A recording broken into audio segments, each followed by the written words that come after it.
All right, welcome everyone. We have another podcast, very special guest. He does not just poker playing, he is a business. He's got Solve for Why and many other things to talk about. So we got the man, Matt Berkey here. Matt, how are you doing? Great. How about you? Hanging in, man. Crazy times. COVID, as we know, it's been a bizarre couple months, bizarre year, really. So, for poker, it hasn't online, especially, it hasn't changed too much what I'm doing. I'm sure, for you, you guys have the Solve for Why Academy live. I would imagine that's shifted things a bit, but overall, tell us a little bit about what you have going on currently and how the last few months have affected your business and playing in general. How has COVID sort of impacted your day to day? Yeah, it definitely changed the landscape. We had an academy ready to go at the end of March, and then another one already sold out for April, and we had to refund, obviously, due to the outbreak. So we're kind of just on pause. It's a good opportunity for us to test, to do a lot of marketing, to kind of pay attention to the subtle details that get lost in the day-to-day shuffle whenever you're trying to operate a fully functioning business. For me personally, I've just been playing a ton, way more than I have in the last 5 or 6 years, which has been great. It's good to dust off the rust and get out there and still do it. But online hasn't exactly been my forte in the past. It's been nice to just show up and win. That's always helpful. Right. But I don't enjoy it. It's tough for me to put in super long sessions online. Yeah, tell me a bit about online and Twitch, I guess, or YouTube, if you will. You've been streaming a lot, getting pretty crazy numbers. Is that something that has added a more of a passion for you to play online again with the component of streaming engagement with people? Is that something that you found to maybe want you to play more online with doing that? I mean, the biggest encouragement has just been the games have been amazing. I had the best month maybe ever. Not technically, I've had massive months, but as far as like personally, the amount that I won, I had probably the best month of my career this past month playing on WSOP. I think I won like $225,000 just playing cash alone and final table 2 WSOP events. So like the games have been outrageous. But the streaming element, it's a give and take, right? Like I thought I was going to hate it because you can't help but give up some EV whenever you're trying to entertain an audience of even one, let alone thousands. Yeah. But at the same token, especially during an MTT grind, it's a nice distraction, right? Like you don't feel inclined to like hop on Twitter and scroll through tweets. You don't feel inclined to turn on a movie and just like zone out that way. So it is nice to kind of like have this other entity holding you accountable. And to feel accountable to them, to like, give them entertaining content, ensure that you're making good plays, ensure that you're explaining yourself. All of that's been great. I'm still just a little bit too green to it. So there's a lot that I can improve on the setup. We haven't integrated to Twitch yet just because we already have a platform on YouTube. And I'm not sure if it makes sense to try to do both. I know Twitch kind of frowns upon that. So there's a lot I need to figure out. And then finally, I just like can't really stream cash games. The pool is just so small and it's so exploitative. There's such a low amount of optimal play taking place that like if I'm just sitting here putting in hundreds of hours on stream explaining like why I do certain things against this player but not against that player, etc., I'm just going to torch my EV. Do you think that I mean, if you had to say a calibration of how many, when you play a bunch of tables, what would you say when you're streaming and talking to viewers and keeping up? Do you think that adds like 2 tables, 4 tables? How many? Because how many are you playing when you're streaming online? Usually like 4 at the most, most often just 2. But it adds a lot. So there were a couple Sundays where I just mass multi-tabled and didn't stream, and I was doing like 12 to 16 and felt okay. Not great. Like I don't love it, but pre-Black Friday, it was a common thing to do on a Sunday, and it's not out of my wheelhouse. So I felt like kind of okay. I was exhausted after the fact. When I went back to streaming, I did 4, and I was just overwhelmed. Like I'm trying to get OBS up, and I have hands, and like all this other stuff is going on. And it's just like, okay, like there's a lot of tax that takes place just simply having this audience up. Yeah. Yeah. And I think that's one of the things with streaming in general. People don't, they just see what the result is. They don't really see the time and effort that goes into it afterward, before preparation. If you're doing giveaways, if you have problems, there's all kinds of things that come along with streaming. And, the reality is, if you were just playing, let's say, one table in streaming versus playing like 4, 6, 8, 10 in streaming, you start sacrificing, right? Because now you're maybe not fully focused on the game. You're also not doing your absolute best, what you could be with the chat. And it gets a bit complicated, for sure. So yeah, seeing that your stream's grown really fast. What was your best finish this WSOP? Then you had a couple of final tables. What was your? Yeah, I final table back-to-back days. I got 7th and 5th. Pretty frustrating. I came as chip leader, massive chip leader on the one. I got 5th, and I was like 3rd in chips, but everybody was super short in the other one. Yeah, still pretty exciting. What was the peak viewers on there? I saw you were hitting some 4K, 5K, like getting some pretty big streams. Yeah, I had 3 or 4 streams that were like over 4K. I think the one when I got 5th might have peaked right around 5. Nice. Yeah. It's funny because like the reality is, if you have 20 viewers or 4,000, it doesn't matter, but it is something about it. You can kind of feel the room building, like you can feel the energy and the retweet, like just stuff that starts getting quicker, and the engagement's there and people get excited, and it is fun. There's something kind of electric about streaming. So that's cool. Tell us a little about yourself, background. Most people in poker know you. If some people here not from poker, tell me a little bit about where you grew up. I think Pennsylvania area, and tell us like a little bit about the upbringing and sort of what got you into poker. Yeah, I just grew up in a very poor suburb of Pittsburgh, very blue collar. It was a steel mill town. By the time I was a senior in high school, the steel mill had shut down. Now it's like, I go back and it's very destitute. The whole town has kind of like turned into low-income housing, a lot of drug issues and things like that. The normal things that you see on the outskirts of a major city whenever you start to get into the rural areas.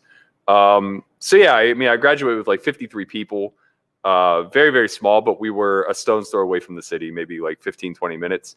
I had a great childhood. I can't really complain. Obviously, I had certain struggles growing up super poor, but nothing really, too outlandish. Got into poker kind of as a way to blend with, so I played baseball in college, and, as a freshman, you get hazed a ton.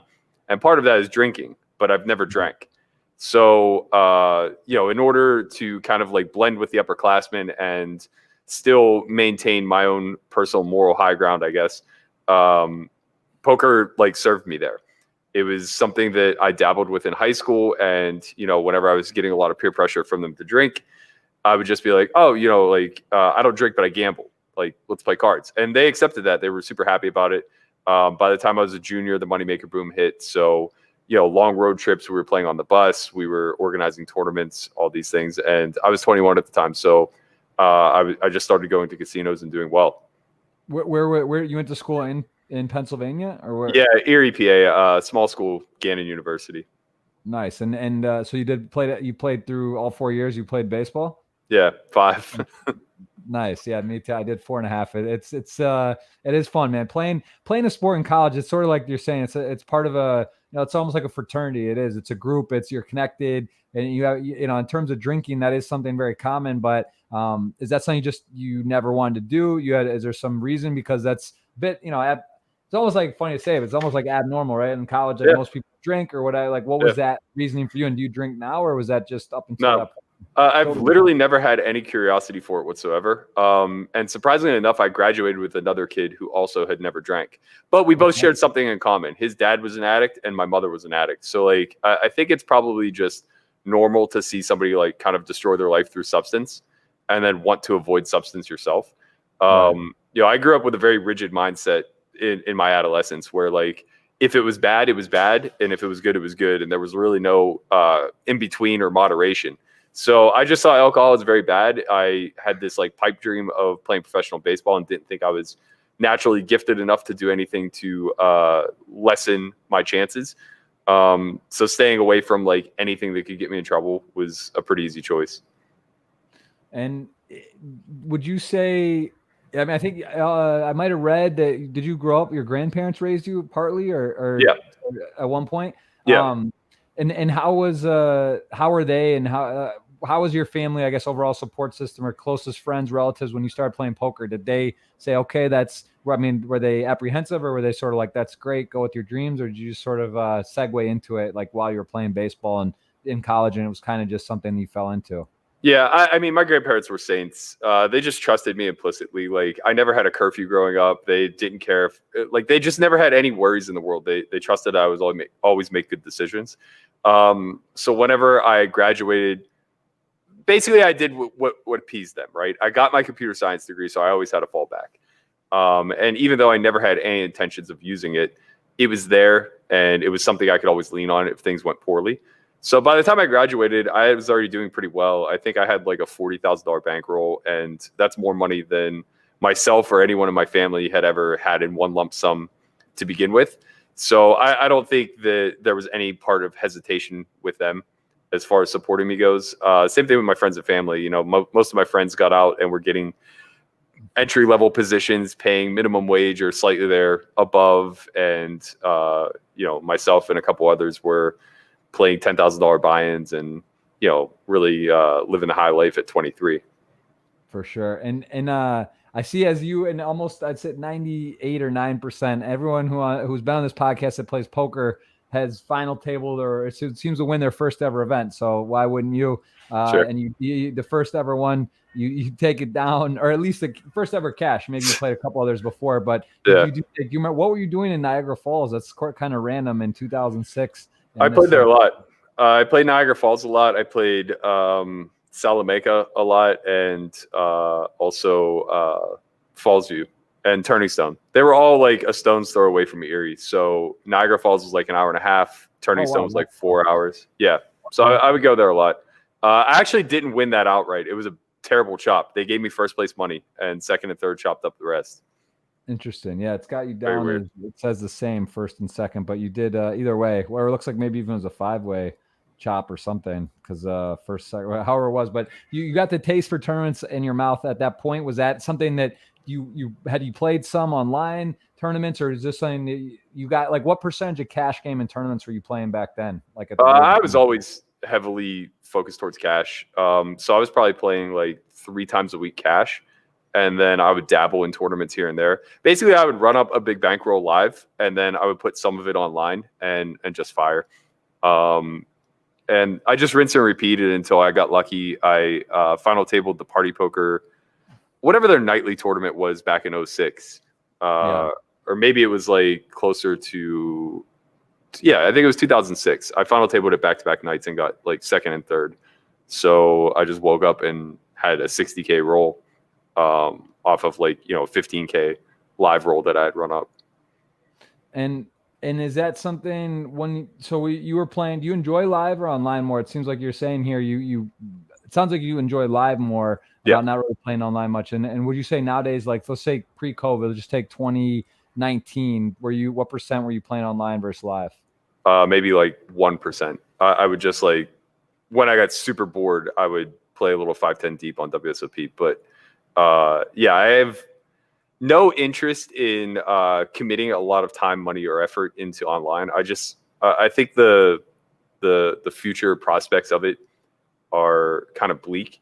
I think it has a lot more of an apocalyptic outlook than live. Live kind of protects itself due to the inability to put in volume. I think that because of that, there's less predatory behavior. It still exists, of course, but you can't really scale it the way that it scales online. I think that, a lot of the study that's currently taking place is a lot less effective live because ranges are so warped. And, basically all of the things that you cover in an average vacuum scenario aren't necessarily going to apply when somebody's way, way, way too tight or way, way, way too wide. Now, don't get me wrong. Good players obviously are going to adjust, but it just takes forever to win all the money. So there's just like a lot of natural things that are in place that protect the live environment. Whereas online, it's tough, man. It's a landscape where everybody's in an arms race to win all the EV now and aren't really interested in doing anything to preserve the climate or environment moving forward. So I worry about it, to say the least. Yeah, no, there's been some major changes this last year. So with real names, some of the sites, Party Poker took the lead, and then no HUDs, the heads up displays. But Yep. I mean, it is a constant battle. Like there is just seems like every time something good happens, then some ruling or state law or legislation or UIEGA happens, and then this happens. Then there's like interstate, and then there's like now solvers or real time scripting and RTA just is a real concern moving forward, I think. yeah. Tell people about what that is exactly. So real-time assistance is just basically the ability to utilize something to better your strategy in real time. Be it, I mean, obviously a HUD would be like the most barbaric version of it, but a much more complex utilization of it would be some sort of simple solver that you can run in real time. So basically, it's taking all of the parameters in real time and spitting out some sort of basic strategy. And that may not seem like a big deal, but in essence, what it does is it turns the human into a bot. So it's botting without actually breaking the botting TOCs in a lot of ways. And that just prints EV, especially in the current climate. Right. Yeah, no, I guess you think about it too. You get time banks and you start getting deep in a tournament and you have one table left and it's or whatever. And you got, I don't know. I definitely think about that. Like it wouldn't be that hard, right? Because if it's like detectable on your software, but you just have another computer, someone else is there running it, having it set up, ready to go. Like, I don't know. I mean, these things are definitely possible, do happen. I'm sure in some capacity it is going on. And it's tricky. There's a lot of a lot of battles for online. I agree. I mean, I think to your point, online or live poker's been doing very well. The numbers are up. New series are popping up. People seem to love poker. I think there's I would love your opinion, but in my opinion, with the YouTube, Twitch, all these other things, it's like people are getting more excitement or exposure to it, and then they maybe want to go try it live. And this whole COVID thing is like, all bets are off at the moment. It's kind of weird to see, but then again, maybe once the doors open up and things are back to normal, maybe people are just going to be like bursting at the scene, and maybe there's been so much online content and stuff going and poker, maybe people are ready to get out there and try it. But I guess that's we'll see. What do you think overall net though for Twitch, YouTube and stuff? Do you feel that this is making a difference in the poker community, live and online? Do you think this is helping? Yeah, I think it's a net positive for sure. And I mean, without question, I think it's a net positive. I think that it fills the void that ESPN and WSOP have kind of left in the poker community. It allows a new generation to kind of curate their talent and develop a following. And we see it from the top to the bottom, right? So like guys like Spraggy, Fenton, Lex that are kind of churned by the Stars machine. The Party Poker stream team like you and Staples and all those guys that, you guys have real marketing power behind you. And that's worth a lot, right? Like it not just generates eyes, but it generates a narrative. It creates a storyline that people can follow, and, you're reliable. They can rely on that. So I think that's very comparable to like the ESPN product that we saw in the early 2000s. People will find their favorites and they will form an allegiance. We'll see things like the Crew popping back up and, these fun storylines that could potentially happen. I think the problem that we face is scale. I don't think poker as a whole or streamers as a whole have figured out how to reach that scale yet. Not the way that esports have, not the way that even casual gaming has. The audience is just very limited, and the product doesn't lend itself aesthetically to really doing too much, right? We can't really play with the product all that much to make it more appealing.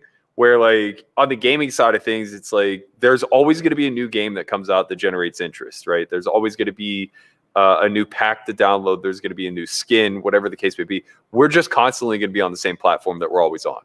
And that lends itself to some pretty big challenges. It really puts a lot of pressure on the streamer himself or herself to be talent. Yeah, and also the delay is very tricky. These games all have no delay. You're talking about a 5, 6, 7 minute delay.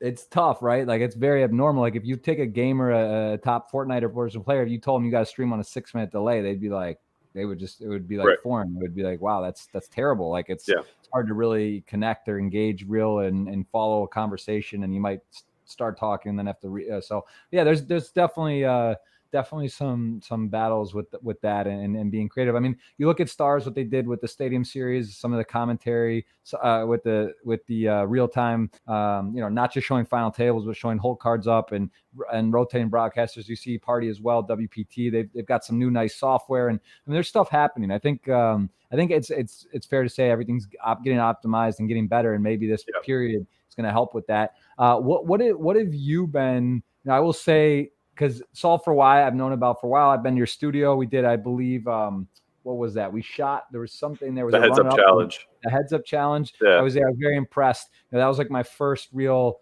live up close look at what you guys were doing. I saw, it was like a fraternity type feel. You got the house, you got the tables and the nice equipment, and it's like a class studio coaching session. Kind of guys had it all going. Now, I've also gotten to see recently some of your streaming. I've seen Christian. I see the nice art in the back. You guys got some good artists. Whoever's doing all your art, that's some cool gaming poker collaborations. And I see he's really getting into more of a broadcast. You guys are doing a podcast and doing a lot of content. What is Solve for Why up to at the moment? It seems like you guys got a lot going on and seem kind of reinvented, invigorated, and doing a lot of different things. So have you guys like really turned it up recently, or has this kind of always been the plan? Tell us more about Solve for Why.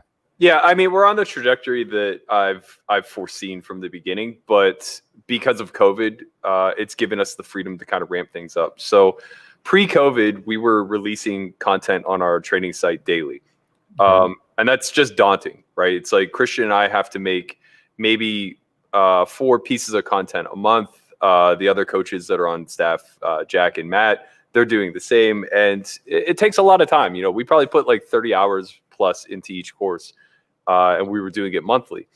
So when COVID hit, I was just kind of like, we can't keep up this pace because naturally we're just going to lose some clientele. People just aren't going to be able to afford poker training during this time.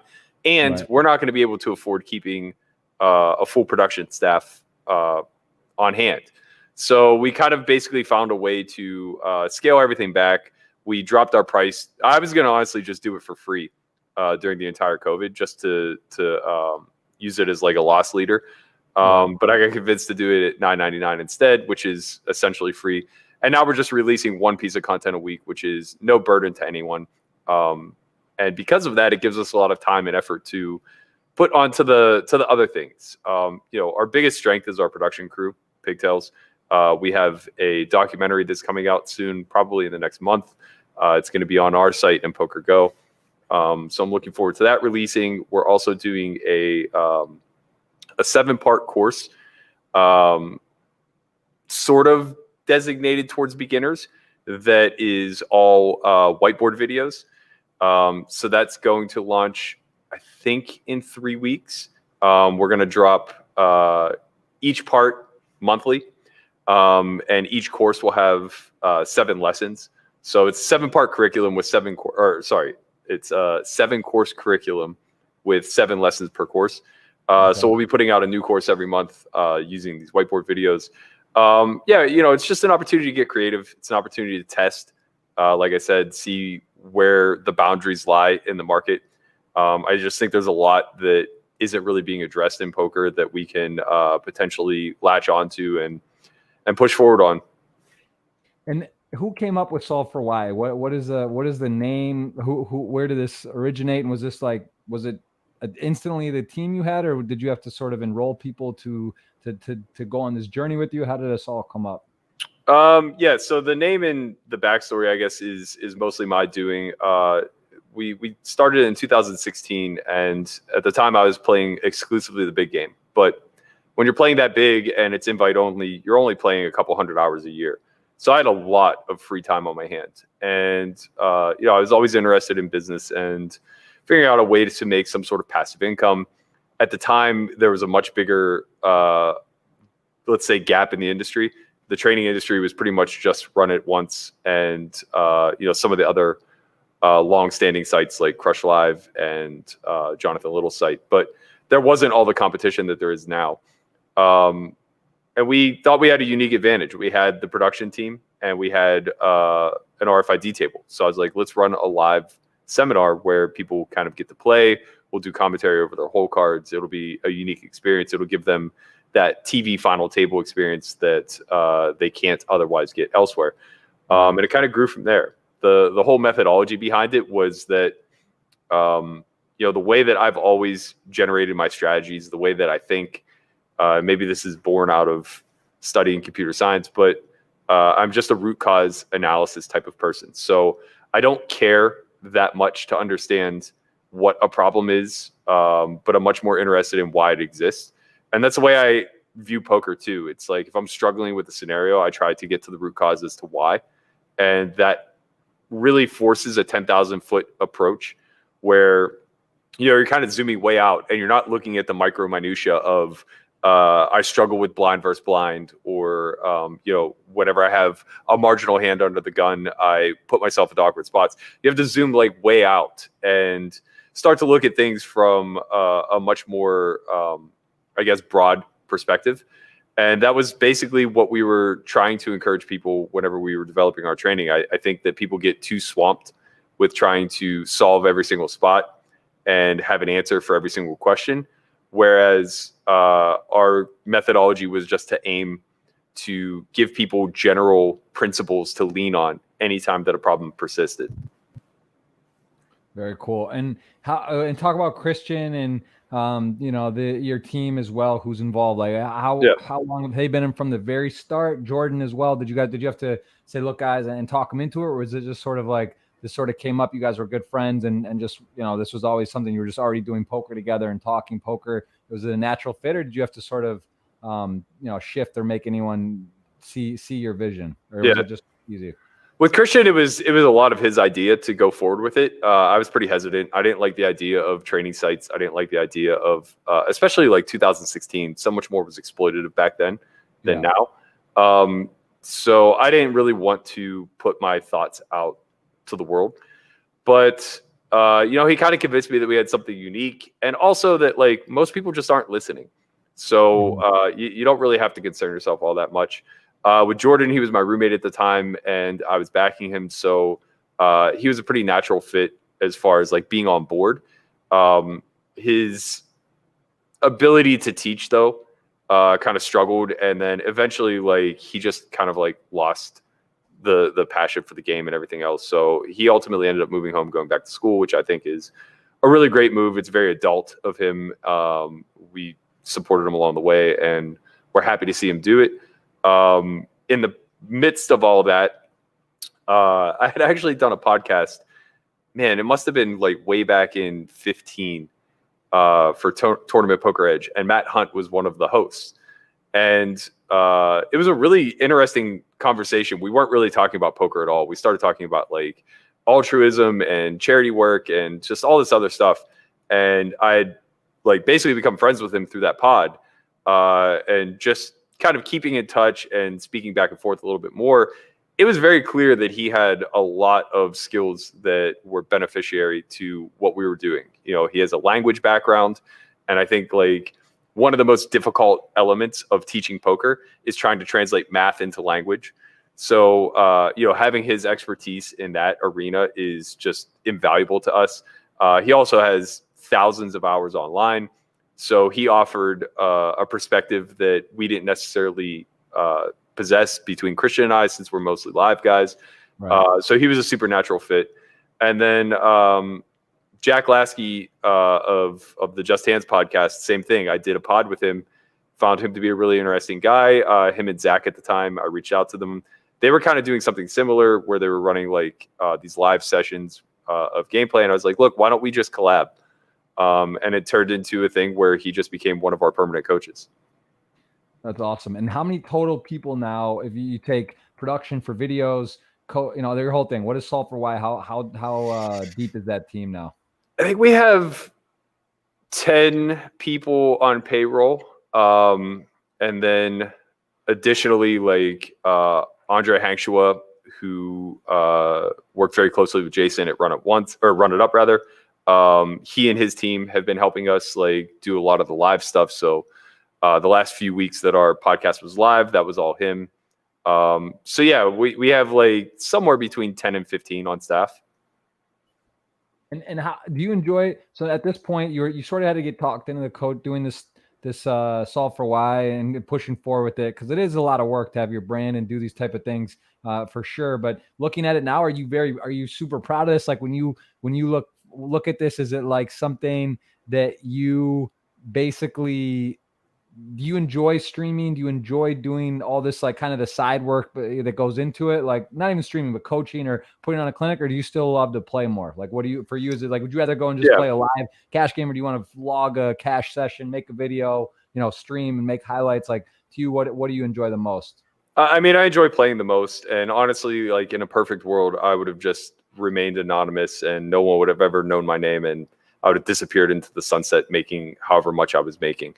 I don't like the public eye. That was a big hesitancy whenever I was planning on doing this. Like I never wanted to be a big Twitter persona. I never wanted to, but the other thing is that like I am outspoken. I do have opinions. So I enjoy having a platform.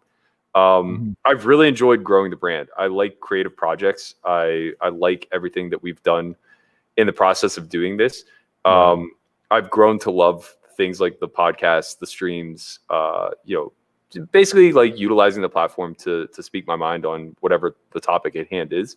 If I had to, if this had never happened and I was presented the opportunity to start the same product again today, I wouldn't. And even if I could go all the way back to 2016, and somebody gave me the opportunity to start the same process or not, I probably wouldn't have, just because I don't think I could have predicted that the market was going to be this competitive. And I already think that the ceiling is relatively low in poker training. So it's one of those things where it's more of a passion project than it is something that's going to make me a lot of passive income or make me rich in some sort of capacity. But I do think that the skills that I've acquired from a business acumen sense, as well as the potential to leap into other markets moving forward, is probably going to be invaluable in the future. Yeah. And tell me about the podcast stuff, because obviously we're on a podcast. I created like a whole new thing. I didn't just use, I just see like, I love it. I enjoy it. And I think it's like not just poker. There's something for you. You say you love podcasting. Do you see that sticking to poker? Or do you think maybe, is that something you might want to do down the road, where you just be like, you know what, I'm gonna have a podcast and talk about things in life or people that interest me, or topics and subjects? Is that, because podcasting seems to be, I'm actually shocked. Like I'll look around and I just saw like JJ Redick has over 100 now. And I didn't even know he had a podcast till last week. And, I see there's other people in industries doing things, and sort of, because it's a bit intimidating, but once you start it and realize it's about conversations and interesting people and just sort of chatting, it's pretty cool. Is that something that you would like to do, whether or not it's poker related, or is this just sort of for poker at the moment? Yeah, no, I mean, honestly, like even our podcast, we don't really stick to poker all that much. We do our best to do our due diligence and talk about the most relevant things, but there are a lot of weeks where there just isn't anything to talk about poker related. I think podcasting is fascinating. I think that every industry has a collection of really high intellectual people that should have their voices heard. I just think about like comedy, and it's crazy how intelligent that small pool of people are. People like Whitney Cummings, she just developed a podcast. She is wildly intelligent, and you would just never know it watching her comedy or listening to a 3-minute interview. So like, I think it's really critical to give people like that a platform. I think guys like Joe Rogan, who have a different type of intelligence, it's almost like a social intelligence, right? Like he's not out there blowing anybody away with any of the stances that he takes, but he's really good at getting the most intelligent people of each field, and then just like questioning them in a way that the audience is kind of clinging to every single answer. So, I'm fascinated by it. I really enjoy writing, and I think this is more of just an extension of that, right? It's just long form content, where instead of spending hours or days making sure that each word is placed correctly and flows perfectly, you're kind of more just like off the top of the dome. This is more of like what would go into like the brainstorming session of a writing process, I guess. Yeah, it is cool. You know, I think it's also interesting to see guys in the industries, like whether poker, sports, any kind of career that's of social platforms, seeing people that are motivated and sort of dive in and decide to start it, because it's not even just it's a lot of the production, it's learning stuff. You kind of see how it works, and now you got to get on iTunes, Spotify. I have a video thing. Is it on delay? Is it, you start to learn like sort of other skills and organization and realize what goes into it. So it's a lot of fun. It's just it's one of those things. I've seen a bit of your guys, and I think Christian's really good at it too, how he does it, and it's fun to see you guys developing it. I got a question about we got a lot of stuff to talk about: poker, high stakes, cash, tournaments, some big buy-ins. But I do want to what you think about. Did you get to see the duel by any chance? Did you watch any of that with Antonio and Phil Hellmuth? Did you see? Yeah. I didn't see the final outcome. I know Antonio won, but I watched like 20 minutes of it. Yeah, and would you play in something like that? Do you like that one-on-one kind of format? Would that against someone that you feel like it would either you'd have an edge or it would be interesting, or you just want to battle? Like, do you think that is that something that would be? Do you think would your style well?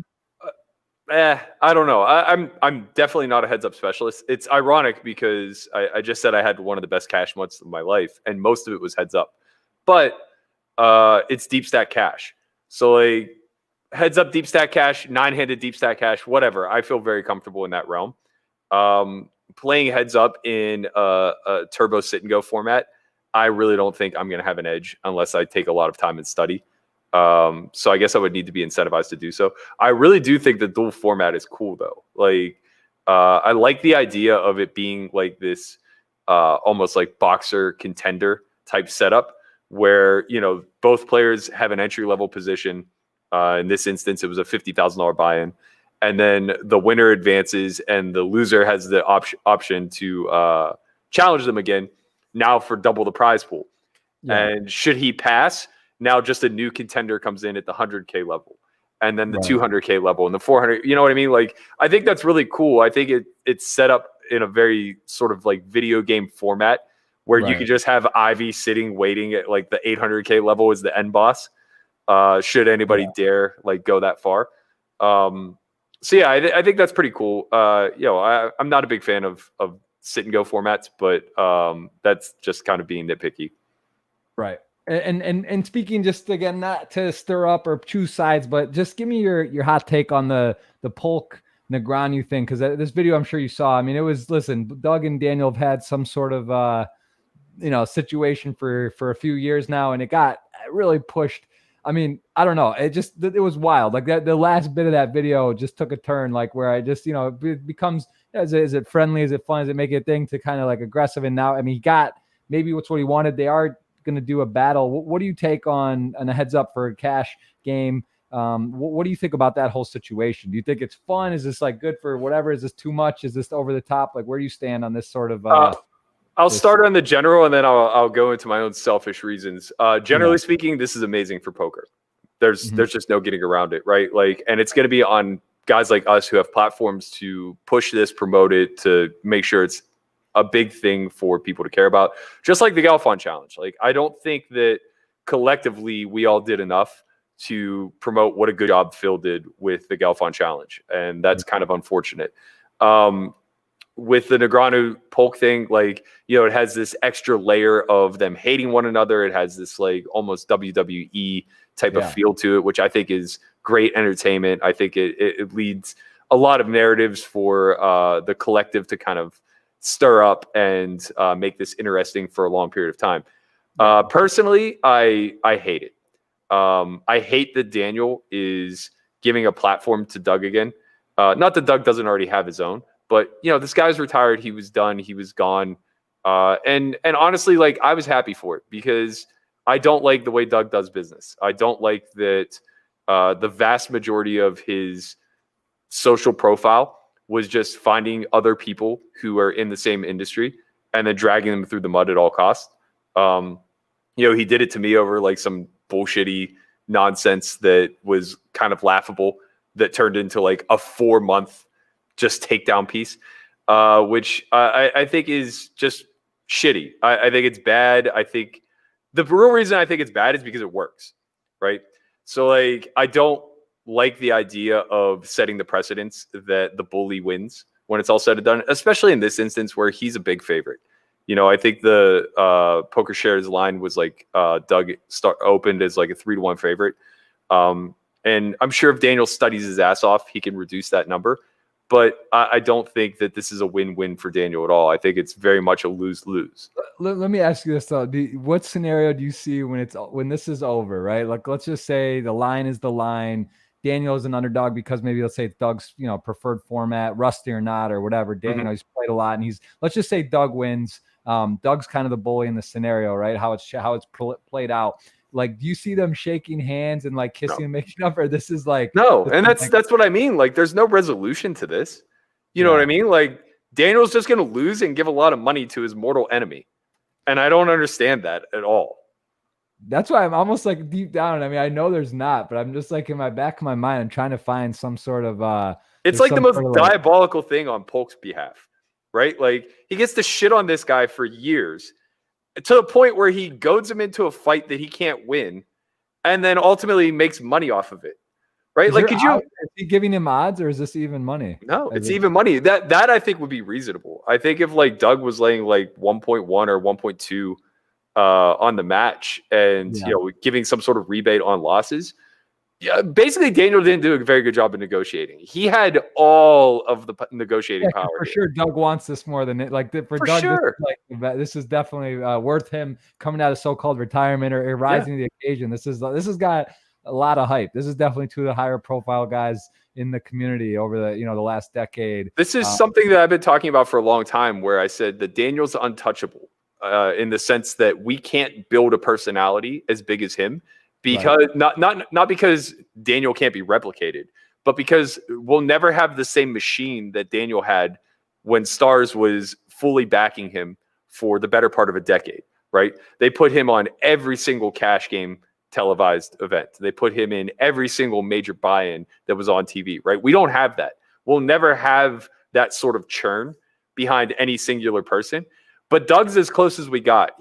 Doug reached the ceiling of how far you can independently take yourself in this game. And now he's leveraging Daniel to close the gap even further, right? Now he's taking Daniel's platform and leveraging it against him to ensure that Doug gets much closer to a Negreanu than Daniel just being on an island of untouchable. Right. Yeah. It's kind of funny too, because they both have, in poker now, like you said, it's competitive, but there's only a handful of courses. I could basically rattle them off. Raise Your Edge, Solve for Why. You got Learn. There's 6-7 Upswing, Masterclass, Dave and Daniel and I. So it's kind of like these coaching platforms battling. Doug could just have a field day with the clips, the content, the hands, the reviews. Like he's basically, it's interesting. I'm curious on it. So I sort of fall where you're saying on it. It's a bit unclear on the motivate, like why Daniel want to do that. But I think he just wants to punch the bully in the nose. I think that like he's egotistical enough to think that he has a fighter's chance, which he may. He may be able to train himself up to that point, but it's not like they're meeting in the middle somewhere. They're not playing six max, where Doug is hardly an expert and Daniel is a no-limit hold'em player and could maybe get there. They're not playing a tournament format where Daniel has a ton of expertise, right? They're literally playing the game that Doug built his career off of, and Daniel's trying to play catch-up. I mean, and they're doing it at nosebleeds. Daniel has sort of done a good job, or at least on his initial sort of acceptance. He was basically prefacing and saying, this is like, he's sort of setting it up where he knows that he's telling everyone like, look, this is I'm not supposed to win, but I'm going to go in there. But I don't know. Anyway, just curious because it is pretty big news. And you see some boxing matches and other ways people settle and play and heads up. And obviously the Galfun challenge seemed like almost scripted. The Benavides comeback and like you said, how crazy that was. And he's got all these other heads up matches kind of going on. But it's interesting. Tell me for you what your biggest. So I'm looking at your Hendon Mob. You hit, you got a deep run early on in your career in the WSOP main event, or relatively early. You had a nice, I could taste it basically that final 5 tables of the main. You got 43rd. Was there any turning point though? Was that a significant boost to your bankroll or situation, or by 2010 were you already kind of on your way, and this was just sort of whatever. Was there a moment where you basically leveled up to like stakes you were playing via a tournament score or a heads up or some kind of, did you go on a run in a short period of time where you really went up stakes, or what was like a key moment for you? 2009. I had gone broke early in the year, and Brent Hanks was my roommate at the time, and started backing me. Yeah.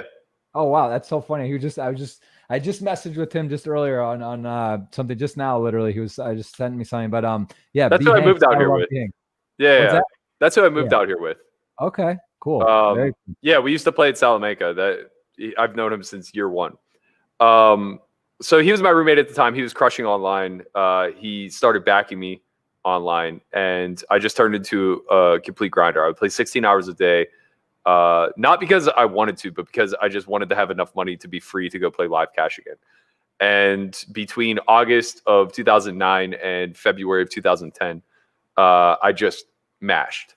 I think I won like, I don't know, 300,000 or 400,000, culminating in chopping the full tilt 750K for 110,000. And with every score, I would like buy a bigger piece of myself. So by the time I chopped the 750K, I think I might have had like 70% of myself or something of that nature. So, I went from broke to having like a 60 or 70K roll within 6 months. I proved to myself that I could win online. And from there, it just spun up. I started playing live cash again. I had a 50K month playing 510, followed by a 50K Venetian tournament score where I got second, and then the deep run in the main event. So suddenly I had like 350K, having been broke less than a year earlier. And that was the best thing and the worst thing that could have happened to me at the time. I had never had that kind of money, and I was only 28. So I felt invincible. I felt like I had more money than I could ever need in life.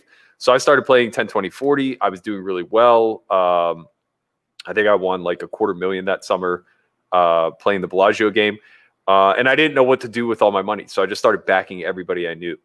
And exactly. That's how it goes, right? You don't know what to invest in, so you invest in what you know, right? And I was just backing a bunch of my friends who weren't as dedicated as me and weren't learning. And I was arrogant enough to think that like I could help them. But we were just on very, very different levels. And eventually I lost like a little over 200 in backing. I went on a small downswing myself. And by 2012, I was broke again.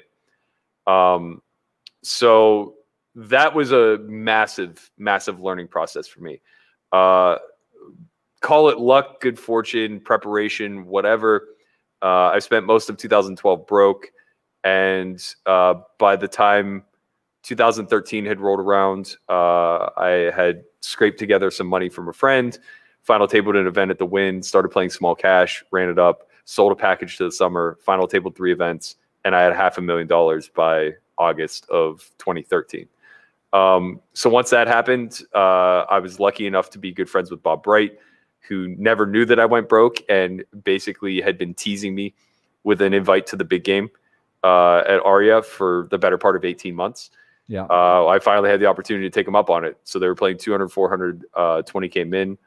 And he was like, yeah, we need players. You just had a good summer. Why don't you come in? We love tournament players. That's what he would always say. Like, wow, we love tournament players in this game. It's like, okay. So I went in there, started playing 2-4. Kind of got my head kicked in a little bit in the early goings. Lost like 60,000 where I had half of myself. And then the game got kicked up like almost immediately to 3-6-12. Mm-hmm. So I was lucky that I had, friends of friends that had a lot of faith in me. I was able to sell a big piece, eventually just getting full-time backing, and was playing 3-6-12 for the better part of 6.5 years, give or take. And that was just, that was the ultimate turning point. Just getting into that game was never looking back. Yeah, it's funny you say. I mean, it's similar. I can relate. It just can happen so quickly. You get into a decent spot or a good game, and I think a lot of people. There's interesting viewpoints on that type of stuff, but really, I think it is about luck is when you give yourself the whole prep. That quote about luck and preparation and opportunity, and that meets it when those things come together. Because you just don't know when it's going to happen. And if you're ready and you have the skill set, whether it's exactly, being a great player or, networking or having people and finding opportunities to get in good situations. You and I we've played at least a few times in pretty good games. I think last January was the last time. On the yacht. Yeah, that was fun. That was, what was it, 2-4 or 4-8 or 5-1? I don't know. It was a big game. It was a big game. It was fun though. And yeah, I mean, those games are, a lot of time you are either staked or backed or have to sell pieces. That's pretty normal. At least for the non-businessman side that you and I fall into. You would be shocked how many people don't understand that. Like, I get so ridiculed. Like, people are just convinced that I'm in infinite makeup because I'm pretty transparent about my path. Like, I went on a $5 million downswing. I went on a $6 million upswing. I parted ways with my backing team last April, but it was in the green, or in the black, whatever. And it's one of those things where it's just like, it's so insane. Could you ever imagine like criticizing a startup or a small business because they sold some of the equity of their company? Like, no founder has 100%. Nowhere. It's impossible because you can't ever achieve scale if that's the case. And poker is the exact same way. It's like, sure, if you're a 5-10, 10-20 grinder, yeah, you should try to have all of yourself because you know what? Your win rate isn't going to be so high that you could really stand to dilute yourself over the long run. But if you want to scale in this game, if you want to play absolute nosebleeds, then you have no choice but to figure out a way to bring on partners. Oh, Hank's in the chat. You have to figure out a way to bring on partners who have a lot of faith in your ability to win. It's not uncommon. People just don't talk about it. You think that like these guys that are playing 4K, 8K over in Triton just have all of them. So you think they have 120 million just sitting in the bank and they're just like, oh, well, obviously I can afford this risk. Or do you think that they have like 4 million and they just have it all on the table? Because neither of those things are true. Yeah, no, it's even, some of the people, I think it might almost hurt some of the people, some of the biggest names in poker to know, cash games or situations that people have X% of themselves or tournaments or get put in, even some of the biggest stars and the biggest, whatever. And that makes sense too about minimizing risk. And part of it is about appearance and also you just don't want to risk everything in your in game. So that's a really good analogy how you're saying about it. It's true, business and otherwise. Like most of the time, it's not just everyone. It's rare. It's more rare to see guys like Bill Perkins or Bob Bright or other guys that just have 100% themselves or just like they're at a different point in their life and it's a different motive, different reason, and they can. They're also not playing for a living, right? Like maybe they don't have 100% of themselves in their full businesses. Let's take their business. Talk about their funds and stuff. They're not at 100%. They're raising money. It's all scale, relative perspective, and I think actually to your point and just sort of hit on again. I think almost it's funny because something I do want to ask you about, because there is politics, whether it's private games, home games, the big game, casinos, live games, apps, different things, right? Like there's just politics. Like it's partly like, okay, this guy, or you're friends with that guy, or you can play with this guy. And I think some people look at it like maliciously or negatively and say, oh, like that guy's friends with this guy, or he's not genuine or whatever. It's just kind of like, it's different, right? Some guys are in solver world and some guys are going to be the best in the world and they go that route. Some guys are more balanced and focus on other things and maybe whatever. So it's just funny it's easy for people to look at something from the outside and make a statement or a comment that has no backing information or understanding and really just probably wish they were in that situation themselves and don't understand how you get that opportunity. Because you definitely hear comments and like you've mentioned about people talking about your backers or this or that or how assuming something. It's really easy to make an assumption without the information. I mean, look, the thing is, in my experience, people just want a good environment. They don't want to feel like they're being filleted. There's been plenty of opportunities where True Teller's gotten to play with us.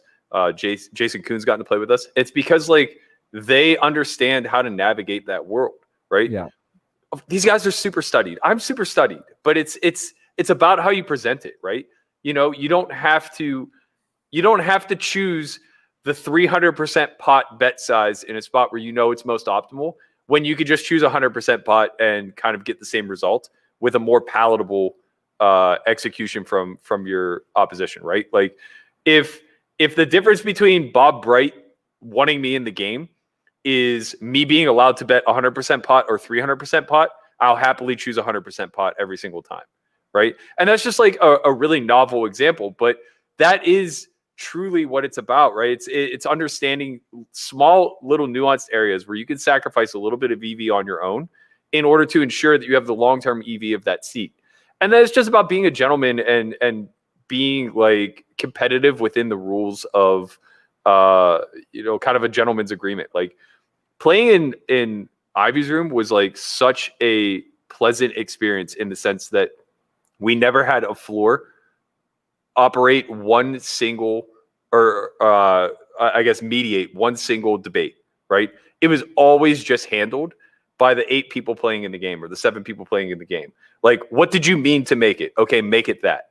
We just trust that you're not angling, right? Because the idea that anybody would ever angle in that environment, it's almost like a home game that you've been playing with friends for years. You know, you just kind of like police yourself.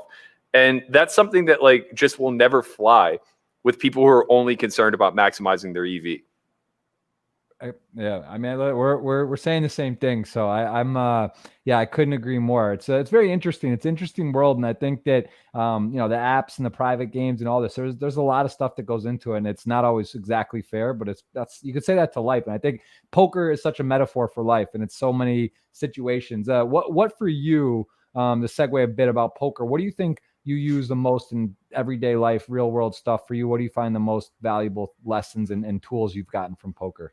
Yeah, I mean, honestly, I think poker was just a substitute for baseball. They have so many corollaries between them, and the lessons that I've taken away from both that just resonate with me day in and day out is just the failure, right? It's like it's such it's a game that will just beat you to your knees, and if you don't understand like not just how to accept that, but also like how to use that as I guess a tool or to your advantage, you're ultimately just going to become the victim. And I think that that's like one of the beautiful things that like poker offers is it beats the victim mentality out of you if you want to be elite in any sort of way, shape, or form. You just have to logic out results. And you have to understand that like those are kind of aside to what all of the potential outcomes could have been and whether or not there was merit in the decisions that you're making. Right. Yeah, no, I think, sports and just in general, dealing with losing, variance, results oriented. I mean, there's so much luck and the combination. Baseball, actually, I could see how even more so than maybe soccer, or other sports, there's a lot of where it could come into play. What would you be doing if you weren't professionally poker playing or with Solve for Why? What is something else that you are passionate about that you think you could go into, let's say, a few years from now, if you decide to go a different route? What would you like to do? Yeah, I'm not sure how I'll transition, but I am sure that I will transition. Not fully. I'll always play, I think, to some degree. But even if I just look at the last 10 years of my career, my year or my hours per year have gone way down. 2010, I was probably playing like 1,500 hours a year. 2020, I might play like 400 hours this year. So I'll definitely transition in some way, shape, or form. I don't know to what necessarily. I just know that I have a lot of opportunities, and I've been lucky enough to network with a lot of people who believe in me. So I don't know if it'll be writing. I don't know if it'll be speaking. I don't know if it'll be finance. I don't know if it'll be somehow all the way back to reverting to computer programming. But in some capacity, I think I'll be doing something entrepreneurial I mean, I'll never leave poker behind, I don't think. Yeah, I'm with you on that. I love it. I think it'll always be a part of my life. I don't know how or what, but there's other things that are interesting. It is sort of, you look at Eric Seidel, Phil Hellmuth, Antonio, some of these guys, that have been around forever, and there's not a lot, right? Like Negreanu, these guys that are sort of pillars, but really in this day and age, it's not uncommon to see people sort of leave, or if you look back at the people that have been around for I don't know how long it was, 14, 15, 16 years. There's not that many. I mean, there's still a handful, but it's you kind of see people segue or get sort of other things that they're doing too. But it's a great game, and it is fun. What about what's your look on are you 37, 6? 38. Yeah. 38. What's your outlook on children, relationship status for all the ladies out there watching those students? Are you available, single, dating, where and also kids? Give me the what's your outlook on future of to have kids? I'm open to everything. I would have said 10 years ago that it was a certainty I was going to get married and have kids. Now I'm just kind of like pretty indifferent. I think, as you get older, it's just like you find ways to fill those relationships elsewhere. Like, I have a nephew who's 21. So like I've kind of taken on I basically have raised him in some capacity from when he was a kid. So it's like, I know what that father figure-ish role is like. It's very fulfilling, but it's not something that I'm necessarily like forcing myself into either. Hanks's kids are up for adoption, so like I'll happily take one of them on. Which one's not in diapers anymore? I think I'll take him. Yeah, What's I mean, 2020 hindsight exclusively on Poker Go. I don't think I've seen this. I've seen some stuff with you. What is that? It was a really fun project. It was a fun project I got to do with them. So we took, I think, 6 main events of the past, like old, pre 2010. Actually, I think we did Greggy's main event was the newest one, and basically took out the commentary and I rewatched it and gave like a more strategic analysis of kind of like what was taking place. So like kind of like breaking down the game footage, sort of like Monday morning quarterbacking. That's cool. And you did that for 6 different main events, not necessarily in order, just chose 6 of the past from the last 15 years. Yeah. What was the most, if you had to look back, so thinking on that, and so we got side railed here, but when I see Poker Central actually pop up in the chat, Hanks, your former, you mentioned him as like one of the most pivotal moments of your career, that time period. I had to message him and get him in here.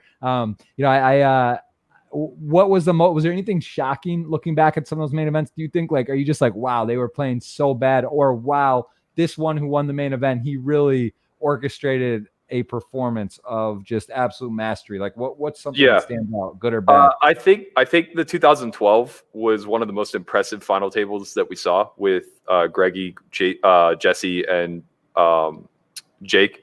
Wait, wasn't 12 when Gold won? No, Jamie Gold won in like 6 or 6 or 7 maybe. Oh, never mind. You're right. Yeah, it was really old. No, 12 was Greg Merson. Yeah. That was a really impressive final table to watch. Like to the point, big clients, I think, at one point. Yeah. And honestly, like the final table was so impressive that we were only able to do analysis on the final 3 because they played 3-handed for so long. But it was really skillful. It was way ahead of its time, to be quite frank. The shocking stuff is obviously like the old stuff. Like you go back and watch Dan Harrington make back-to-back final tables, just playing like an absolute lunatic. I think there was a point where like he 3-bet 60% of his stack with like 10-6 off, just cause.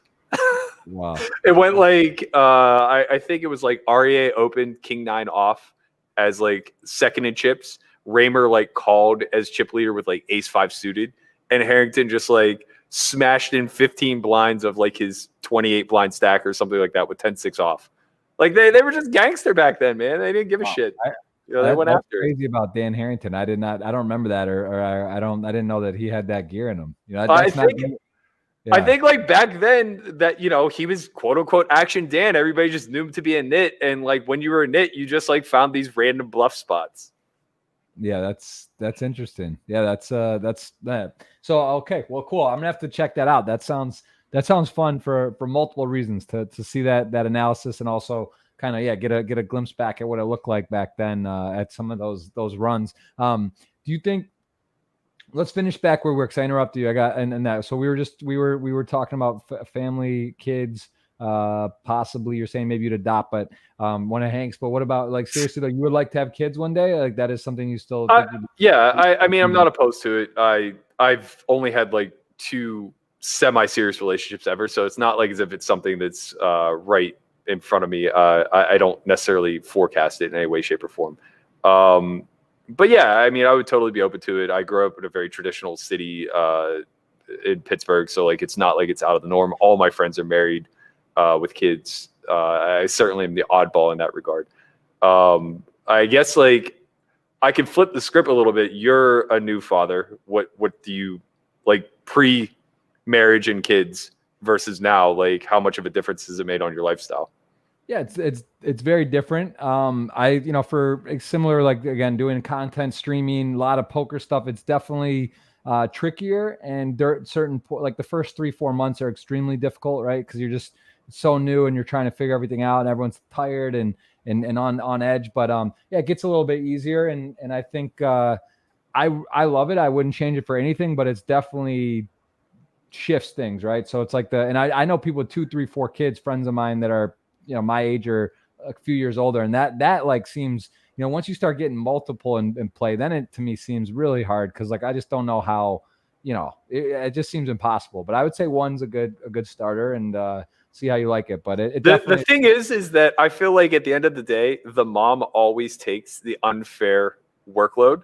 So it's almost like a question that is just like I get to be indifferent to, because at the end of the day, like there's always this failsafe of whoever the mother is, assuming she's a great mother, she's just gonna be like, look, I got this. Like, go do your thing. Like, leave me alone.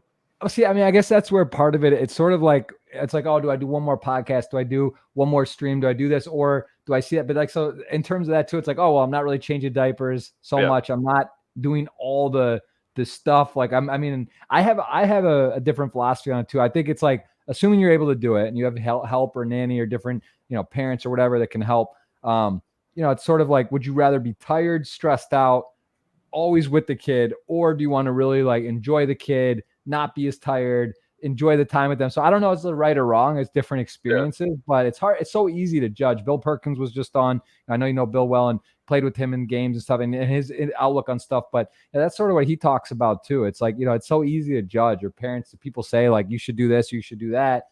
Really, I think it teaches own, and it's not really right or wrong. It's just you're gonna have different experiences on it, and hopefully if you do have more kids, you get to maybe different parts of your life, you get to try or do a little different amount of time. But I don't know. I would say I recommend it. If that's the question, I would say I would realize it's it's one of the things. I mean, judging from my experience with my nephew, it's like age 7 to 17 was by far the best window, and not even close. Right? It's like from diapers to 6, it's just really taxing. I can remember being home from college for the summer and my nephew being like 4 years old, and he's just like up at 6:30 in the morning. It's like, dude, I just went to sleep like an hour ago. Can you please just like turn on the TV and chill? And like he just had no chill in him. But like, once he got to the point of playing sports, and he's a really thoughtful kid. So like the ability to like actually have adult conversations or adult-ish conversations, like you start talking about bigger things, it's amazing. But at the same time, it's a huge commitment. Well, and again, talking about Bill just had this book, Die with Zero, basically going over this exact concept that really life is about pockets and phases. When your kid's 0 to 4, that's a phase. Like you get that time, it's over. And then it's like, all right, now he's 5 to 10. And then all of a sudden, Bill's got 2 daughters, and I know them very well. It's like, now they're teenagers. Now they don't want to hang out. Like 13, 12, 13, 14 to 16 through high school. Like, it's not like they're, you don't, and then all of a sudden they're in college, and then they do that, and then the grandkids. It's just like, it's cycles. So it's like you only get that pocket, that period one time, and you just have to kind of be. I think it's important to just be aware and make a choice. Like you just want to know like what you want to not just be missing it and blind. You want to say, okay, this is happening. I'm going to do this or that, and realize like what that looks like. I think that's the. I think that really nails it, because I think often what happens, especially when we're not well equipped to just have a roadmap, we just try to get through something, right? We just try to suffer through it. So we're just like, okay, this phase will pass, rather than being like, hey, this phase is temporary. I need to get as much out of it as I possibly can. I want to give my son a bath. I want to read the book to him at night. I want to wake up with him, like I'll fix my schedule so I can spend these 2 hours. Cause this way, if you just start like going through a day or whatever, and then start like all of a sudden a month passes or 2 months pass, and then they're talking, then they're walking, then they're doing this. And then you're like, oh, I missed some of that. So yeah, it's all, B Hanks has 2. He can tell us about it. He knows the phases more. He's further along. But 2 seems like the max, I think, for me, but I don't know. I just don't know. I mean, I just don't, the people have 4, 5, 6 kids. I just don't get it. I just actually don't get how they can do like, be productive. I imagine they have a tremendous amount of help, be it grandparents or otherwise. Even at some point, it's like, you're not going to all your kids' baseball games or rehearsals or recitals. Like at some point, you're just missing a lot of stuff, right? Like you're just not really able to be everywhere at once. But yeah, all right. Well, let's talk about some. We've talked about some of the biggest cash games. So give me the biggest cash game pot you've won and lost. Just to give people a perspective on the size of play that you are in. Biggest pot I've ever won. I've won a lot of pots over $1 million. I think the biggest pot I ever won was like 1.6, where I set Marcus. Biggest pot I ever lost was, I never lost $1 million pot, shockingly. There you go. So that sounds like all of a sudden you can tell that the results must be pretty good, because if you haven't lost $1 million ever, but won multiple $1 million, so that's a good that line. I've lost very close to $1 million pots though. The one that sticks out the most, I lost a Sipple, where I got it in on the turn with a set of kings on King Jack 4 Queen with the King Queen of spades, and he had Jack 10 of spades. And I was like, you want to run it once or twice? He's like, I have a really good hand. I go, me too. And I made the mistake of turning it over. And he had Jack 10 of spades. And he goes, my hand's not so good anymore. Let's run it once. I'm like, oh, man, come on. Like, this is a really big pot. But he doesn't care. You know, he's just there for the pain. I was like, all right, one time. Ace of spades right on the river for a royal. Now all of a sudden he's like standing up, taking pictures. Right, asking for a bonus, thinks he gets more. Or like he wants the table. Maybe there was a bonus. Some of these games for royals or quads, you do pay a thing. But so you played some. And what about biggest tournaments? Because we do look here, the Hen and Mob, you had that 1.1 million score. You played the 300K Super High Roller Bowl. I think you've played some other large. Is that the biggest buy-in tournament, or you played the 500 or 1 mil before? No, I played the 300 twice, cashed it once, and then I played the 100K WSOP once. But I really haven't played that many high rollers. I've been really fortunate in them. I think I've played like maybe 5 25Ks, and I think I've cashed 3, winning 1. Nothing like too crazy. I have the 1.1 million score. I have like maybe 6 or 7 300K scores. But yeah, tournaments just have never really, they've always been like a side hustle to me. It's like, I feel like as a professional poker player, your job is to chase high EV spots, and MTTs kind of provide that, especially like open field ones or big guarantees. But my volume has always been in cash. And is it more exciting to you? Because I mean, listen, the Hen and Mob type stuff, like getting some results, it's like how you kind of get known in a way. Because a lot, you're winning. Let's say you win $1 million pot, it's Aria. You're looking at bottom line, but in terms of notoriety, in terms of records and all that, so both things are very different. But for you, what's more exciting? That $1.1 million tournament score when you were there, or let's take it to the turn. You're playing $1 million pot on the turn, or when the card before you know you're going to win or lose. What's more exciting, or being final table at 300K where you could win, even the Super High Roller Bowl champion, prestigious tournament? What gets your blood flowing more? I mean, they're both very different, right? Like, there's nothing replicable to going super deep in an event where first place is large.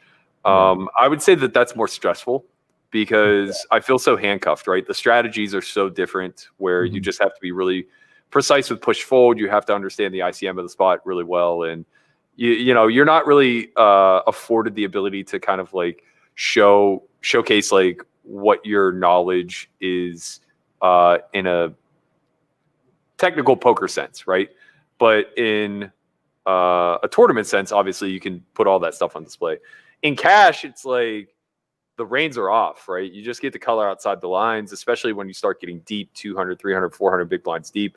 I think that like that's like some of the most masterful stuff that takes place, and it's probably the thing that's lost most on the community, because the vast majority of those out there professing how the game should be played and putting it on display are either in super high roller environments where it's kind of a kind environment. Everybody's playing a comparable strategy and nobody's really willing to step outside the lines all that much. There are a few, but not many.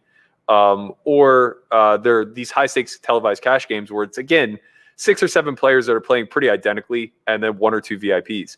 In a lot of the games that I've played, be it 10-20 at Bellagio or the big game at Ivy's room, whatever the case may be. It's like I can remember a lot of 1,000 big blind pots that I've won with like one pair, and that's just street poker in its fullest. That's unacceptable according to theory, but you have to know where those spots are available, right? Because if you don't, then you're just leaving a ton of money on the table, right? If you choose not to play 1,000 big blind pot with one pair, where a guy's ripe to go off with one pair less kicker, or some wild bluff that he fabricated out of thin air, it's like if you aren't in tune to that, then you're missing a lot of the EV of the spot that's actually being presented to you. And in live, where it's so slow, it's critical to capitalize on those situations. Like that's going to make or break your bottom line for the year, maybe. Yeah, it's true. And I mean, the variance in tournaments, it's so wild because like some of these hands, some of these spots where, it comes down to it, just like your whole year winning a flip or whatnot. Whereas cash game, you're sort of in there and you're going to be in like high equity spots frequently, where you have opportunities. Whereas tournaments, it can really, it's crazy because some of the best players in the world that we consider, maybe they didn't win a flip or two or a couple runs, they get on a heater, and it could be very different. So it's there's survivorship bias for literally every single one of us that have made a career out of this. Yeah. Right. For every one of us that's lasted 17, 18 years, there's 100 others who fell by the wayside because a flip didn't go their way or they weren't good at one thing or the other. Yeah. And maybe that's compounded into other things or whatnot. Maybe they ended up going, instead of, they headed the blackjack wheel with the rest of the roll because they lost a flip in a tournament, or, who knows. Right. But it's like, it's definitely extreme or not. There are a lot of examples like that where it's just hard to say. That's interesting. I never heard it worded like that, the survivor bias, but that makes sense. I mean, that's essentially true. Who are some of the players you look up to, or you just think that do the right things, that you respect their game, respect how they carry themselves? Who are some of the guys, that you just really think in the poker world right now are doing a great job for the community and just in general, how they conduct themselves? Is there any guys that you really look up to or think that you say, wow, they're all arounded, well-rounded? I mean, I obviously look for things that are far beyond poker talent. Like I just don't care how big of a winner you are. It's much more important to me, like what you offer to the game and who you are as a person. So I think guys like Jason Kuhn are great ambassadors. I think guys like Galfond, obviously, are layup choices. These are the people that I think should be modeled after. And like Jason's the most competitive guy I've literally ever met in my entire life. But in the same breath, I can tell you that he understands situations where he needs to exchange a little bit of EV for the sake of the game. And that's something that I think is just lost on so much of the community. So I think that, modeling yourself after somebody who works their ass off, who is in the lab more than anyone else I know and is hyper competitive, but at the same time has the soft skills to know how to navigate a live environment, to get the VIP seats and get into the games that other people just can't get into. And then also be willing to battle with anybody on earth. Like that's really the mold that you want to cut people from. And I just think that like the vast majority of the other killers out there are lacking a lot of those soft skills. Yeah, it makes a lot of sense. Where do you see poker going? You said you're worried about online. Do you think live is just for our lifetime? Like is live poker just safe because of the things you mentioned earlier? Will there always be WPTs and WSOPs? Yeah. And do you think this is just like this will just not change no matter what? I mean, I think rake could ultimately cripple the ecosystem if operators get selfish. I think that the privatizing of public games could potentially be harmful to live, but both of those things only become detrimental when they occur at the low to mid stakes level. So like right now, for example, 1-2 is such a rake trap that most people will never graduate out of it. The way that is being fixed in some regard, I guess, is a lot of these club games where though they're taking a higher rake, they are also offering a game that is such high action, it's able to beat or to be beaten, right? So like if you could play in a 1-2 game in Texas where you can win or lose 3,000 or 4,000 in a session, It's not really a 1-2 game any longer, and the rake is less of a trap. I think the same holds true for like large field MTTs and everything in between. So long as those things remain public and the rake remains beatable in some regard, I think live is very safe. I think the second that like 10-20 no limit goes private, we have a big problem, because now you're forcing a lot more of the pool back into those rake traps, right? Yeah. Like for everybody who can't get into the private 10-20 game that can beat 10-20, they now start playing public 5-10, and they start eating up the people that should just be 5-10 regs who are now forced to move down to 2-5. And now they start eating up the 2-5 regs who are now forced down into 1-2. And now they're the only people beating the rake at 1-2, just absolutely collapsing the ecosystem from the bottom up. Right. Very interesting. And I saw today some GG controversy about kicking out winners. I saw some graph. I don't know if that was real or a spoof, or what do you call it, a meme, like about, you know, Pot Ripper, Postle, this guy, GG. I don't know if that was actually like the graph where he stood or whatever, but they were saying, I saw Fedor got involved and was making a reply and sort of, so I didn't really follow what was happening, but it seemed like that was the understanding. They were saying like winners, they were at, like a winner was not allowed to play. It wasn't he was cheating necessarily or whatever. They just said like, we're not letting winners. Do you have any knowledge on that, or what's sort of going on there? I only know probably what you know, just basically what's been outed on Twitter. But from my understanding, GG holds the ability as a private company to basically turn away any customer that they like. And the Dottie account effectively broke TOCs by being banned once on a different skin and then coming back later. The real controversy is just that they allowed him to play and generate rake for like, 8 months or something like that before ultimately banning him. I think they did give him back his initial deposit though. So it's really tough to say. It sounds like he broke about even in the whole ordeal. And I think that GG may have the right thoughts without executing properly. Like they're not transparent enough in their execution. We need to know if this guy was a cheater or if he just won an exorbitant amount. Was he bum hunting? Was he doing like things that are egregious? Like where's the line drawn? Because for people who are upstart that are coming to your site, they don't want to tether that line, right? They don't want to jump over the line. They don't want to get to a point where they can potentially get banned, and it's just kind of bad customer interaction. It's weird though, because I was just thinking about it too, and I saw Ben CB and some others chimed in, and people were saying this is outrageous. It's a game of skill. You try to beat the game. Winners are allowed. This and that. But then, I was thinking about like, yeah, it looks bad, or for professionals. But I was thinking like, if I'm like a fish or a rec player, or someone who's not whatever, I'd be like, oh, that's interesting. Like actually, this site is not letting people win too much. Like they might almost like work in their favor, right? Like people are kind of like, oh, well, that's the point, right? And it's kind of like goes all the way back to the Negreanu thing. Like, yeah, we all got a big laugh out of the more rake is better narrative that Doug kind of pushed for the better part of 2 or 3 years. Yeah, he really hammered that. Yeah, but it's just like Negreanu just like wasn't careful with his choice of words, but what he was saying was actually relatively true. When the rake is so high that pros think that they can't beat it, they disappear.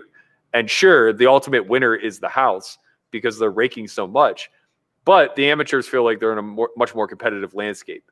So it's no different than home games, right? Like a lot of home games and underground games are raked really, really high, and most pros won't touch it with a 10-foot pole due to the fear of being cheated or being over-raked or whatever the case may be, to the point where they can't beat it. But a lot of the recs go there and they enjoy it. They have their night out. They lose a lot less than they would otherwise.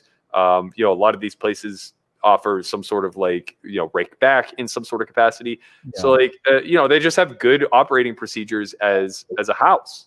Well, or exactly, or the game is not with pros, and it's like, all right, so they feel like they can win, and also there's credit involved in a lot of these situations. There's slow paying, there's guaranteeing of money, so there's like, I know a lot of game runners. I've done games, like I've had, I've hosted games. I understand the ecology and the thing, and it's always not so clear cut. There's a lot of stuff that goes on. It's not just like, oh, this is that. There's hey, it's shitty for pros. Right? It's shitty for pros. Like there's no getting around it. The people that you're feeding off of are now excluding you, and you're being charged an exorbitant tax if you want to play with them. That's shitty, right? But at the same time, it all goes back to the beginning of this conversation of like, what do you offer in exchange? You can't just be a or an EV vacuum. You can't just be the guy who shows up to suck up all the EV, right? There has to be some sort of give and take. Value proposition. There's got to be some sort of exactly exchange. So yeah, it's interesting. It's a very interesting situation. I think we're at an interesting time in poker. What are your thoughts? Black Friday, 2011, April 15th, tax day, crazy stuff turns the world on its head. People move out of the country. Poker sort of dead in the US. Everything's a mess. And here we are. I mean, I'm shocked it's 2020 and this isn't sorted out, right? Yeah, I think, and Mike Sexton alluded to the fact Full Tilt ruined it for everyone in a way like that. Like he's sort of saying they caused the problem, how it was handled, it was a mess, which in turn, though, I kind of think, well, that's all the more reason it should be regulated, it should be taxed, it should be open, and maybe it would work. But what are your thoughts on it? Do you think will California be legal? Is poker going to be interstate in the next few years, or are we just sort of out of luck for forever? Because like follow the money, man. Like, it's business. It's crazy to try to point fingers at anybody to say some operator screwed the pooch for everybody else or anything. The government could be making money off of this and they're choosing not to. Why? They're making more money off the lobbyists, right? Like it's cut and dry. You just follow the money trail. There's a simple reason why we don't have online poker nationwide. Largely it's funded by Adelson. And it's going to be that way for a while until his camp decides that online gaming isn't that big of a deal. And to be completely frank, the issue is that poker gets tied in with casino, right? We need to segregate that if we ever want to have anything move forward, because Adelson's argument that online gaming as a whole is a net negative is probably founded in logic, right? If you put house games online that you can play at mass scale, where the house is just printing 1% to 3% every single time you press a button, that is just absolute disaster for all of the clientele, right? The beauty about a casino, why they can exist, is because they ruin lives very slowly. It's very difficult to get in a massive volume of bets where the house is taking 1% to 3%, to the point where like the variance actually plays a big part in choosing the winners, right? So like not that many lives are ruined by driving to casino day in and day out with a gambling problem. But when you can get in 100x the volume in a moment's notice online, anytime you have the whim, it's pretty easy to dust off a paycheck or a life savings. Right. Yeah, exactly. There's no governor either. Like at least at the casino, they see you're drunk. They sort of have, there's an obligation, or there's cameras, there's like a trail, whereas online you're at your home and depending what the site's parameters are. It's not social. You're not getting any kickbacks. Like it's literally just a money trap, right? It's like, hey, every single time you sit down on our client, we're going to take 1% of your money until you're exhausted. So like from that element, like I'm very anti online casinos, but I'm obviously super pro online poker. It's a skill game. It's totally different. And the fact that we haven't separated the two yet is problematic. Also, the fact that DFS isn't nationwide yet. We'll never, ever get online poker nationwide prior to DFS. True. Yeah, true. I mean, DFS is pretty close. So I think at least I think there's only 5 states for some of the stuff. Maybe it's 11 or 12 on like DFS, but I think it's down to 5. But are they regulated, or are they just like not being persecuted? I believe it's regulated. I think there was some sort of decision, like the New York. There was a whole thing in New York, New Jersey. I know New York, Boston, I think, are definitely regulated. It's complicated, but I'm surprised. I would have thought it would be by now, but you do see Michigan passed, West Virginia, Pennsylvania. Pennsylvania. Those are Michigan, Pennsylvania are pretty significant. So we'll see. Maybe Illinois, New York, and just kind of one of those things. It's all about right place, right time.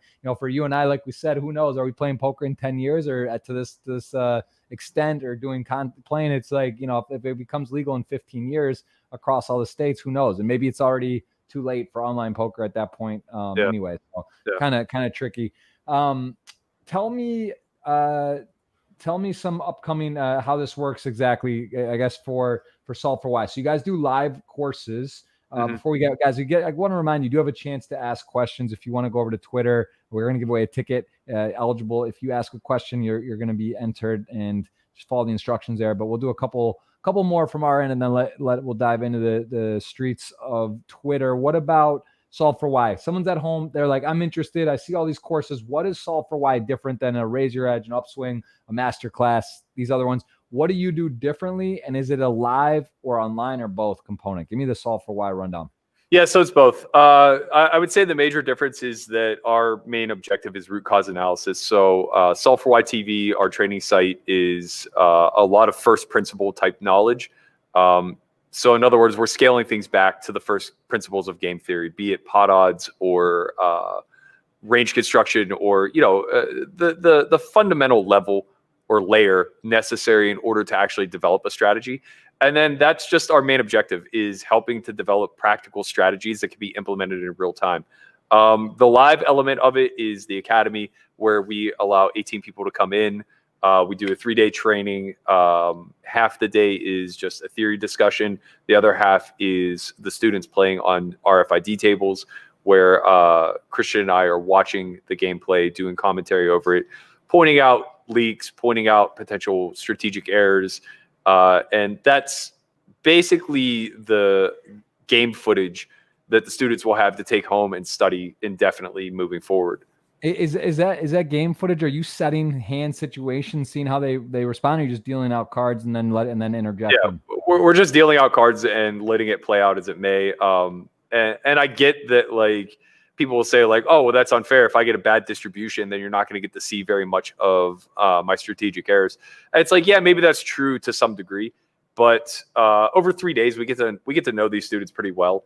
So, like, I have a pretty good feel for, like, what their flaws are strategically or the way that they think already, and can kind of point that out in other individuals at the table.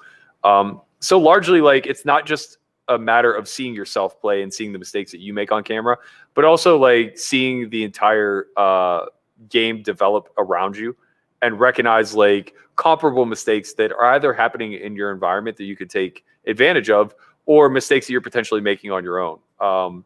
So I think it's a good training metric in that regard.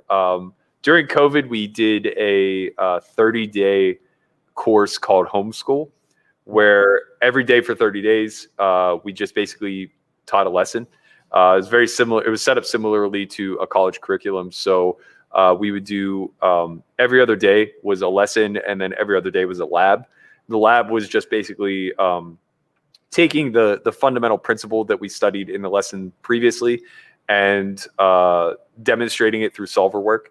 So if we were looking at pot odds, or we were looking at range construction, or we were looking at exploits or anything in between, we would then have some examples that we would run through the solve. We would tweak some parameters, demonstrate how the EVs would shift, and just kind of give people comprehensive understanding of where high-level strategies develop from and how you can actually distill it down into something practical to implement in your own environment.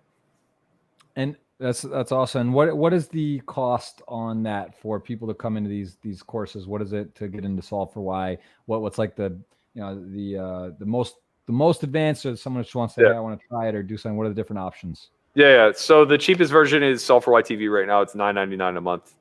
Super affordable, obviously. And we're with that. That's our entire back catalog of training. So I think there's like 500 hours on there. There's 4 seasons of Poker Out Loud. There's, I think, like 20 courses, maybe, give or take. Actually, it might be more. And then there's a monthly mastermind that takes place every month. So moving forward, we've been releasing content every Saturday, which includes a course that Christian's been working on, as well as a monthly mastermind and a follow-up office hours. The more expensive stuff, the academy, which is just on hold until COVID ends, we can't really do. That's $3,500 for 3 days. And then Homeschool, which we ran twice. I'm not sure if we're going to do it again or not. We had a lot of interest. We ended up getting 150 people between the 2 sessions that we ran, but I'm not sure if it makes sense. It's just such a big ask for us, right? Like, to spend 30 days teaching. We basically have to set a month aside as a collective group and have these lessons ready to run. But if we do it again, it was $2,000 for new attendees and $500 for repeat attendees. So that's the other thing that we always do. Like anybody who comes to the academy or takes a course, we always give them the ability to come back.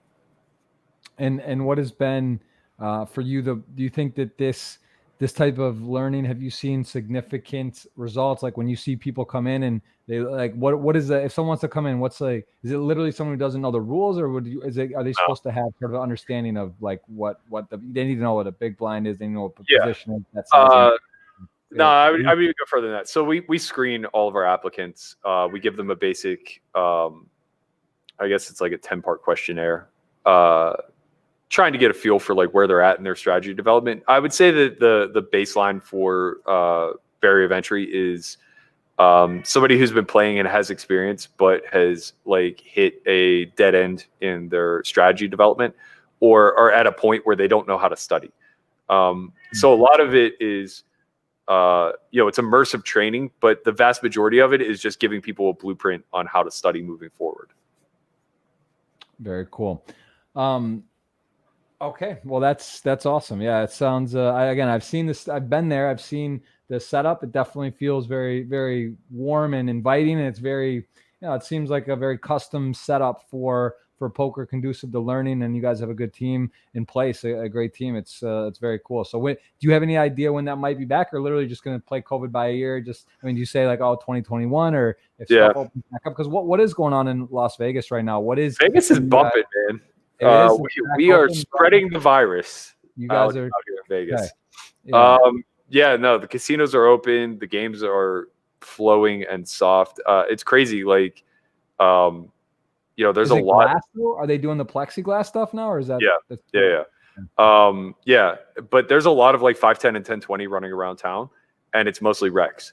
Like for whatever reason, the people who have the biggest urge to gamble are the non-professionals, which is, I guess, good if you feel like getting out there and taking a shot. But I'm kind of hanging back and just staying in the online streets for now. As far as us, our target is Q1 of 2021. I just don't see anything changing between now and then. And we have a big wait list for academies. Like I said, we already canceled 2 that were sold out. We were supposed to run 3 more this year. So there's a full inbox of applicants that we're going to have to sift through. We'll probably just end up doing once things are safe again, we'll probably just dedicate an entire month to just running back to back academies. And are you on all of these? Are you on the how many total of these 18 person courses have you done? Have you guys done, you do it once a month? Is it set schedule non-COVID times? We've been doing 7 a year for the last 4 years, with the exception of, I guess the last 3.5 years, since we only did 2 this year. I think I've done 23 or 24 of these total. And honestly, they're great. They're so fulfilling in the ability to communicate something that's very complicated to an array of people, right? We have everything from engineers to professionals to people who are just trying to make supplementary income through poker, and people are intelligent. I mean, that's the beauty of poker, is it draws in intellectual people. So I don't have to dumb anything down in my language. I don't have to dumb anything down as far as nuance goes. The real challenge is just communicating it in a way that it doesn't feel so overwhelming that they just don't want to go forward. And for some, that's ultimately the takeaway, right? We've had, I don't know, something like 200 people come through the academy. And I would say 10% just walk away and say okay, maybe poker isn't necessarily for me. And I think that's a win, right?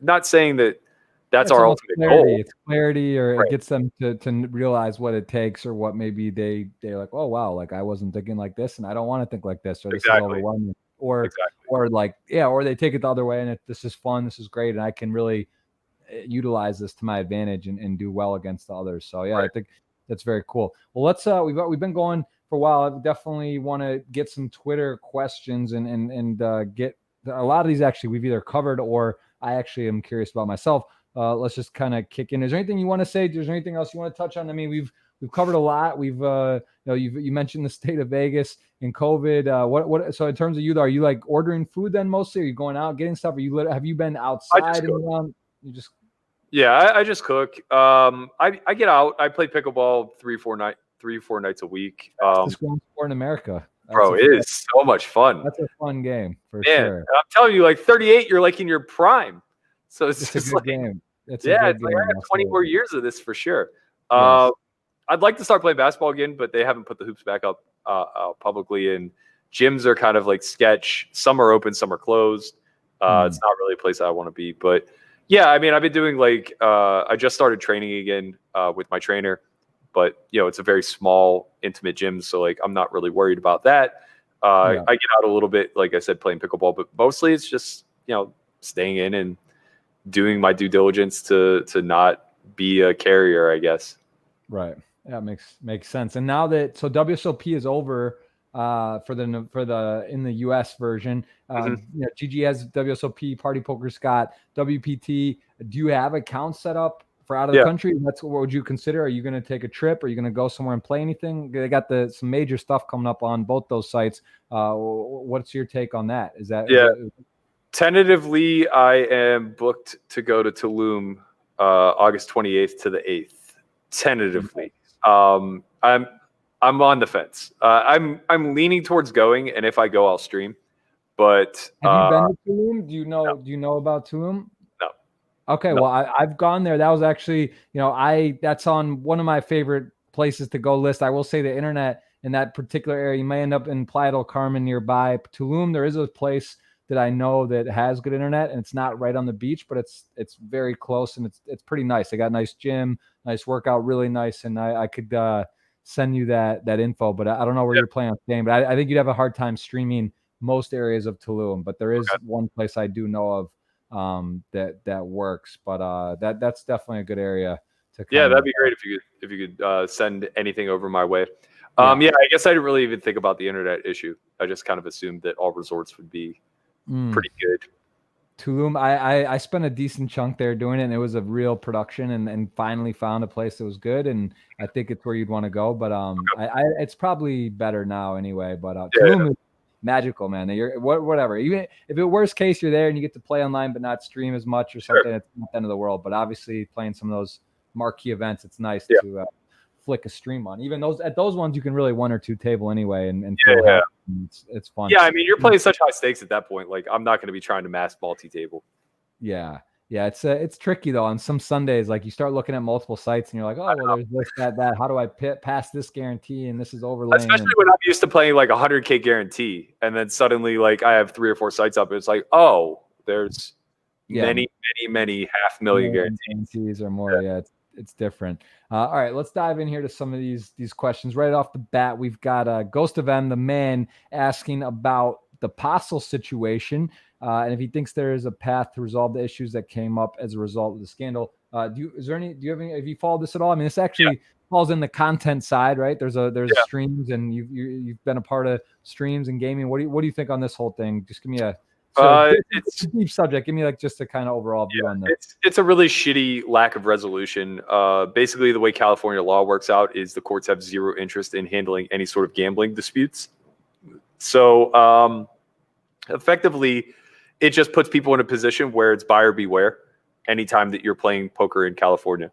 And that's shitty. That's going to let Apostle off the hook if he was in fact cheating. We'll never get to the bottom of it unless like the sleuths out there care to.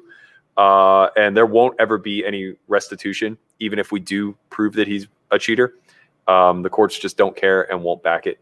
So that sucks. And on top of that, there's nobody policing the streams. So be it Live at the Bike or if Stones returns, these are just janky setups that are very comparable to what I have at Solve for Why Academy, with almost no security, very minimal security, very easy to I guess like break down if you're looking to cheat it or compromise. And you would put Live at the Bike in that category for really? They use the exact same software I use, and it's not built for an industrial stream. It's very versatile, meant for like home streaming uses. So there are just infinite backdoors that can be easily compromised if you want to cheat the streams. Oh, well, that's and they don't follow like Nevada gaming protocol, right? Like they don't have a locked room where the production is. They don't have any security measures preventing workers or players or anybody who could potentially compromise the stream from entering these areas. They don't segregate their commentary and a lot of other issues that are at play. Do you feel that you have been at risk, or like, well, I mean, you're basically saying there is some risk, of course, in general in this scenario, but do you have any suspicion or thoughts that maybe that happened to you at any point in any game you've played, or not? Does that not really, I mean, just based on somehow some feeling or gut or some random hand or some I've had people reach out to me, like well-named people that were kind of leery of a hand played here or there that seemed pretty fishy. I kind of like don't want to go down that path. I'd be terrified to like unearth something that just made me be like, oh God, no. I'm not looking for. I'm just curious. Like that's the first I've ever heard mention about that possibility or that understanding. But I think to this question here posed by Marco Ghost of M asking about it, it's concerning because when you are talking about real money and real games and people playing and this type of stuff, there's such a bad look, so negative for poker and the whole situation. The fact there's no resolution, no clarity. Right. Also bad. So it's good to know, I guess that's more of a notice to people. If you're going to play and be in this, you got to realize that is a. Yeah, if it's not Nevada or New Jersey, there's just no governing body, and the requirements to set up a stream are just like very, very minimal. Okay. Well, and do you think Postle, so is that done? Is he like that court or that whole situation? That's basically where it's at. There's not going to be any further. I think they settled for like a very nominal amount of money, a very small amount. Oh, but he did settle, basically saying. I think Stone settled. I think Postle was just like acquitted. Interesting. They basically like threw it out of court. Like they weren't interested in hearing any arguments because they don't handle gambling. Exactly. I was thinking about it. It's actually kind of backwards too, because you're basically going in there like, here we are as a country or as a group of poker saying poker is a skill game. Like the people can skill and win. And now here's a guy who's doing that. And obviously it's ridiculous. And whatever, in terms of what you believe or I believe, but it's pretty obvious in my opinion what happened.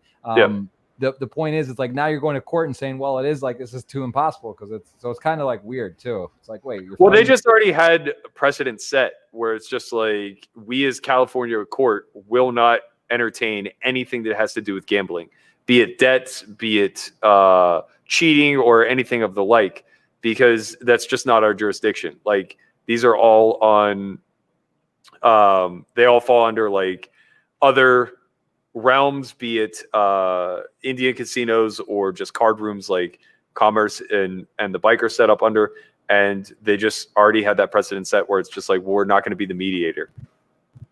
Interesting. Okay. I did not realize that was how that went down. So that's interesting. What are your thoughts on Bitcoin? I guess cryptocurrency in general, poker, always curious what people are thinking. I mean, Bitcoin's sort of back in the people's threads. It's popping a bit. What do you like cryptocurrency? Are you a believer? I like Bitcoin. I mean, I think that the technology has a lot of it has a bright future in my opinion. I think that we probably know very little right now, and I think that it's just as outlandish to say that Bitcoin's going to be worth zero as it is to say that it's going to be worth $1 million a coin someday. Right. So I think, the truth probably lies somewhere in between. I think we're all going to ride this ride together. I think that it's no shock that the poker community is all in on something like this. It's technologically driven. It kind of solves a lot of potential problems in the future. But maybe Bitcoin isn't the iteration that ultimately becomes the favorable one when it's all said and done, right? Maybe it's a derivative thereof. Yeah, true. Yeah, true. And I think to your point about Bitcoin could be $1 million or could be zero. If you look at it, say call it 10K, even though it's 11 and change, let's just say 10K. That scenario where it goes to zero versus goes to $1 million, the upside's pretty significant, right? So it's sort of not a bad place to make a bet of some sort. Right. Jimmy Bluff in the chat. How's it going? Dennis J. Sanchez. Good to see you guys. Hope you're in on the travel, or no, someone's asking about travel. Hope you're on the Twitter questions and a chance to win the ticket. We are going through some of these now. We won't get to all of them. There's a lot. Appreciate the engagement. We're gonna take some more though. What about traveling? Someone asking, do you travel? Do you like traveling? Or do you find yourself now that you got Solve for Why, it's Academy, look at the beautiful office background. You're kind of in a Zen place and doing what you love. Do you like traveling? Does that excite you to go to a stop and play some cash games? Or do you like just more of a homebody now? Take before COVID. Yeah, I've never been a massive travel buff. I enjoy going places for vacation. But, like, I'm not a sightseer. I don't give a shit. Like, going to see the Eiffel Tower versus, like, just being in a cabin in the woods somewhere in the middle of Montana, both are fine. It's like, I don't know. I'm just not, like, blown away by things that I can see in pictures. The actual personal experience, to me, it's more about the people that I'm with than it is the sights or the sounds or anything along those lines. Nothing, like, wows me, I guess, from that perspective. And maybe that's a bit of a jaded old timer type of perspective, but the world just got very small with technology. So it's like, I don't need to go to Egypt to see the pyramids. And if I do, I'm going to kind of just be hot and be like, oh, pyramids, cool. Yeah. To me, it's more interesting to study the pyramids and the history and how they became to be and things like that. But I do enjoy getting away. Like, I'm tired of being cooped up. That's for sure. Yeah, makes a lot of sense. Someone named Velma Sander, asking about your biggest cooler. Was it the Kings to Aces hand? I remember that flop set, turn set. Yeah, that was pretty frustrating. Yeah, I don't know, man. It's honestly, like, the biggest cooler was after I parted with my backers. I took a big piece of myself in a 2-4-8 game with Rob Young and Kareem and a few others that enjoy my action. And it wasn't even a huge pot, but I got it all in with Jacks versus Rob's 4-3 offsuit on 10-4 deuce, 2 spades. He had 4-3 red nonetheless. And we got in like 150K each. And I had like a massive piece of myself. And he just only runs it once, of course, turns it 3 and scoops the pot. And he just like retired me from the big game that day. So, like, it wasn't the most significant pot monetarily speaking, but it was extremely significant from the sense of it's just when you don't have the luxury of a $5 million bankroll on hand at all times, selling becomes like really, really hard. Right. Mm-hmm. Because like I went to play 2-4 that day. It turned into 2-4-8, sometimes 16. And it's like I sold like 100K worth of action. So I had like 250 to play with. And suddenly like that's 150 big blinds. And like I really need like 600 to play with. So it just becomes like a really daunting task to try to stay in action whenever you don't have constant liquidity at your fingertips. Yeah, and that's also, in terms like you're mentioning, when you say you need to play, it's you start talking about that because it actually can affect in spots or like, okay, well, I think I have an edge or I'm 60-40 or 70-30 or even about Jackson. Now all of a sudden it's like that much more significant, or maybe like, oh, I'll see a safe turn, or I'm going to play a little differently than I know is exactly right because there's other things to consider. And I don't have that gear, right? Like if I see an edge, I just take it, even if it means that I'm going to tuck my toe and leave. Like even the way that this hand played out, Rob just should have had a really good hand.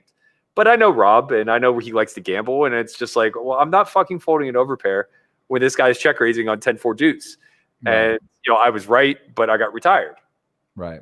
So Rob, there's some, maybe that was the run at once he did in the Bahamas that game we were playing. I don't know if you were there that day, but same thing happened to me. I had aces to his kings all in pre for a huge one, and he just said one time and made quad kings. He should.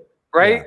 Yeah. Like that's the advantage of it, right? You can put pressure. You're going to put pressure on some guys that maybe that is significant or that is going to maybe be, and there's some joy in retiring a pro, like you send me back to Panhandle and find another buy-in like that should be enjoyable to him.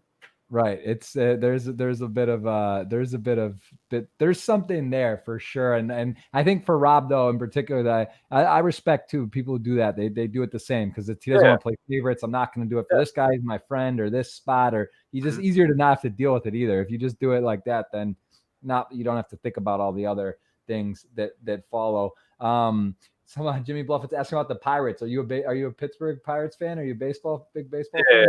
yeah, massive. They're unwatchable right now though. What's their odds to win are they just this out? Infinite to one. They have to just be. They might actually already be out of it like 15 games into the season. I'm not even sure. They're very, very, very bad. I mean, they're a typical small market team. They're constantly rebuilding. Every time they have a piece of talent come through, they just auction it off to the highest bidder. And I think the likelihood of us seeing a playoff run in the next decade is low. Damn, is that when is the last? Have the Pirates won a World Series? In the 70s, they were a powerhouse. They won multiple. And then in the early 90s, they had Bonds and went to the NLCS 3 years in a row, I believe, only to lose to the Braves. But yeah, they put a playoff run together in 2013, 14, and 15, and got bounced out in the wild card game all 3 times, I think. And then they just dismantled their core. They got rid of Garrett Cole. They got rid of Cutchin. They got rid of Marte now and all of the other substantial parts. What sports do you played baseball? Do you play anything else now? Or I mean, because baseball's not really something you go pick up and hit bat around with buddies probably. Yeah. For the most, do you have any basketball? You play pickup and stuff? Yeah. I actually played adult league baseball until I was 31. I tore my ACL, and in the rehabbing of my knee, my shoulder actually went to shit. Like just going 18 months without throwing, I never got the strength back. So I kind of like retired from that point on. It sucks because I'm still probably, if I had stayed in quote unquote baseball shape, I could easily still be playing now. Like I know guys in their 40s that still play. But yeah, I just toned it down. I play softball now. I play pickup hoops whenever I get the chance. It's been tough with COVID, but pickleball is massive now. Got a nice little group that plays 3 or 4 nights a week. Is there a nice court area, like multiple courts in Vegas? They have it set up. Where do you go? They're building a big complex at Sunset Park. But right now there's 3 or 4 nice courts. There's one that's like walking distance from my house, which is great. We actually almost got into a fight last night, which is so laughable. So most of the venues have like between 4 and 8 courts, so they can house a lot of players because only 4 people can play at a time. But the ones near my house, it's a small park and it's only 2 courts. And for a long time, like nobody seemed to know about it. It's a new park. And recently, like more and more people have been showing up. So, the natural thing to do, much like on a basketball court where only 10 people can play at a time, is you start to become friendly with the people who are there day in and day out. You start to run 5-on-5, or in this case, 2-on-2, and you just work each other in, right? Like winners stay and somebody picks up a new squad to take on the winners. Well, these 3 guys came last night, and I've seen them there before, but never in a crowded scenario where they would have to share a court. And they came last night. They were there like 20 minutes before we got there, and they didn't have enough to play. So they were kind of like dicking around. They took 4 of us showed up, and they're like, "Oh, we'll take 1 and we'll play." And it worked out where that happened, and then one of their guys left, so they only had 2. So now basically 2 of our guys were playing against 2 of their guys. And it was a little annoying because there was 4 of us and only 2 of them. And they were just basically always staying, but like, it wasn't that big of a deal. Well, then this other group that we integrated with, just from having played with them a bunch, there's like, 10 or 12 of them, 4 of them show up. So now there's 8 of us and 1 of their buddies come, and there's 3 of them, and they're refusing to rotate people into their side. So it's just their 3 rotating versus our 8. And this goes on for like 3 games. And then it gets to a point where it's just like, this is obnoxious. We're not going to stand for it anymore. We're adults. Like, this isn't okay. And what happens is the second that we start to make a little bit of a stink about it, 2 of the 3 guys on that side decide that they're going to leave. So now just 1 guy is standing there going, all right, who wants to play on my side? And we're like, no, you're off. You didn't even win. And he's like, no, like, I reserved the court. It's like, there's no reserving the court, man. This is a public park. Like, What are you talking about? And so now his 2 buddies turn around And the one guy was just like a meathead to the fullest degree. One of the guys in our group just had a newborn, and his wife is like really paranoid about COVID. So the only way he's allowed to play is if he wears a mask.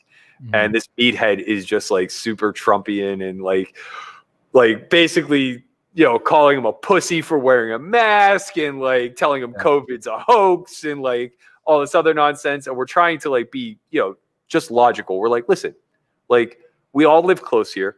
There's like 25 of us between the 4 groups that come here regularly. Why don't we just integrate instead of trying to get here 10 minutes earlier than the other group and locking down the court? And they're just not having it. They're like, no, it's whoever gets here first, like gets the court and everything else. And now this guy who's like juiced out of his mind is just like ready to fucking go. He was ready to throw down. 100%, man. 100%. And like, it's me and 3 of my buddies who are adults and in reasonable shape and can hold our own, but like we're not fighters. And then the other like 4 or 5 people that are there are like in their 40s and 50s. They're just kind of like what's going on? Yeah, they're like families with like kids and like, a couple women. And it's just like, they're kind of like scratching their head like, is this really about to happen? Are we about to fist fight on a pickleball court because these guys won't integrate in with us? So ultimately, like calmer heads prevailed and they just left. But this is definitely going to be an ongoing issue. Like it's going to be a race to see who gets the court earliest, I guess. Right. So yeah, there's all right. So you have a little extra pep in your step when you go out there. You're ready. Something might be going down on the pickleball street. So okay. We got Jimmy Bluffett in the chat live asking about his back-to-back World Series of bracelet event final tables. Your thoughts? What was there anything you would do differently there? Oh, actually, this is a great. This question brings me to my next point. You might go to Tulum. You might go out of the States and play. You played some WSOP bracelets. If you had shipped that bracelet or back-to-back won them, or when you ship a bracelet, do you believe, and WPT also is offering the Champions Cup, you get your name on it, it counts as a real title. Do you believe that winning a major event and getting a title should that count? Should it be an asterisk? Is it harder? Is it on pace? Where do you rank winning a bracelet or a WPT title online? How do you think that should play in? I think it's fine, man. I think it's all the same, right? Like this is all much to do about nothing. This is like asking if the person who wins the Colossus is somehow diluting the value of a bracelet. It's like nobody questions the guy who wins the 10K stud event that had 55 runners. Who gives a shit, right? Like, and honestly, here it might be tougher. You're playing online, players are tougher, and there's a lot of entry. These aren't 40-person fields. Yeah, that's the thing. It's like whether we're talking about the live version of the small buy-in or we're talking about the online version or whatever, it's like these are massive, massive fields. It's like, of course, everybody wants to say that the bracelet's been diluted because you're not seeing repeat winners. It's very difficult to win 1,000-man field time and time again. But like at the same token, is there really that much to be proud of winning a 50-man field over and over and over again? You know what I mean? It's like, we give a lot of props to the high rollers and they rightfully deserve it. But at the end of the day, like the streaks that we saw Bonomo go on, that we saw Fedor go on, that we saw Bryn go on, etc., it's just constantly going to repeat through the pool, right? It's just who Variance is choosing in the short run and kind of selecting and saying, like, you're my guy for this little run here.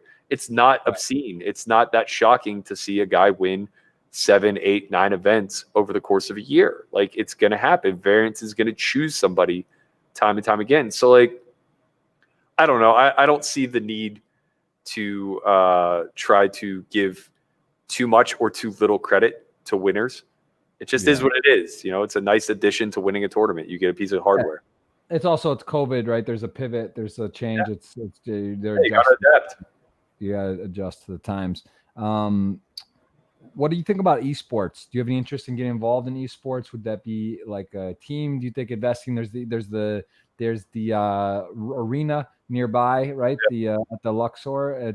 There's an arena there. Do you think esports is a real thing? Do you think this is like 10 years? It's gonna be Jerry Jones owns the Cowboys, so and so owns this and that. Do you believe that esports is the future? What's your take? I think it's infinitely larger than poker ever will be. I think it's infinitely larger than chess will ever be.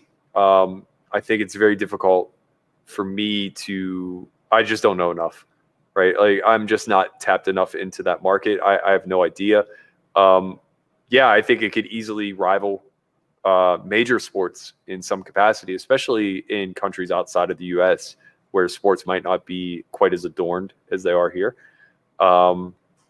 Seems to be big business, seems to be on a trajectory of becoming like more available to every household, especially like as we move away from the common TV product and more so into the streaming product. I think that will lend itself to esports having a massive rise. How it all shakes out, I have no idea. I don't know if this becomes a $1 billion industry or if maybe it already is. Maybe it becomes a $1 trillion industry. Maybe it falls flat because it gets too diluted. Like, who chooses the games, right? Like, it has to be a massive arms race right now between game creators as far as like being a part of the esports scene. Right. Yeah, I'm with you on that. I saw you answer this yesterday. Someone's asking about, well, how to get rid of tilt. This sort of, we're going to elaborate on that and talk about Elliot Rowe, who I've worked with. You know, you said been working with them for years. Tell me about tilt, what that means for you, and also mindfulness with like Elliot Rowe, for example, or other things you may do to stay on task and when you're playing. Yeah, I don't think tilt is something that gets eliminated. I think it just gets acknowledged and dealt with. Elliot was a huge part of my run in 2016 for the Super High Roller Bowl. I probably prepped more with him than I actually did with my team studying spots. Mindset is just, we're playing a mental sport and we're very fallible by nature. We're all flawed creatures. We want to self-destruct. It's in our nature. And finding methodologies to kind of circumvent that self-sabotage and recognize triggers when they occur, figuring out ways to deal with them. I think it's an absolute necessity. I kind of tweeted the other day that I was at my self-proclaimed rock bottom and I wasn't going to stand for it any longer. Like, no more distracted behavior, no more self-sabotaging and things like that. And that was just a byproduct of playing online for a month straight. Like, there was so much money to be made. It was hard to justify doing anything else with my time. And I find myself to be at my worst when that's the case.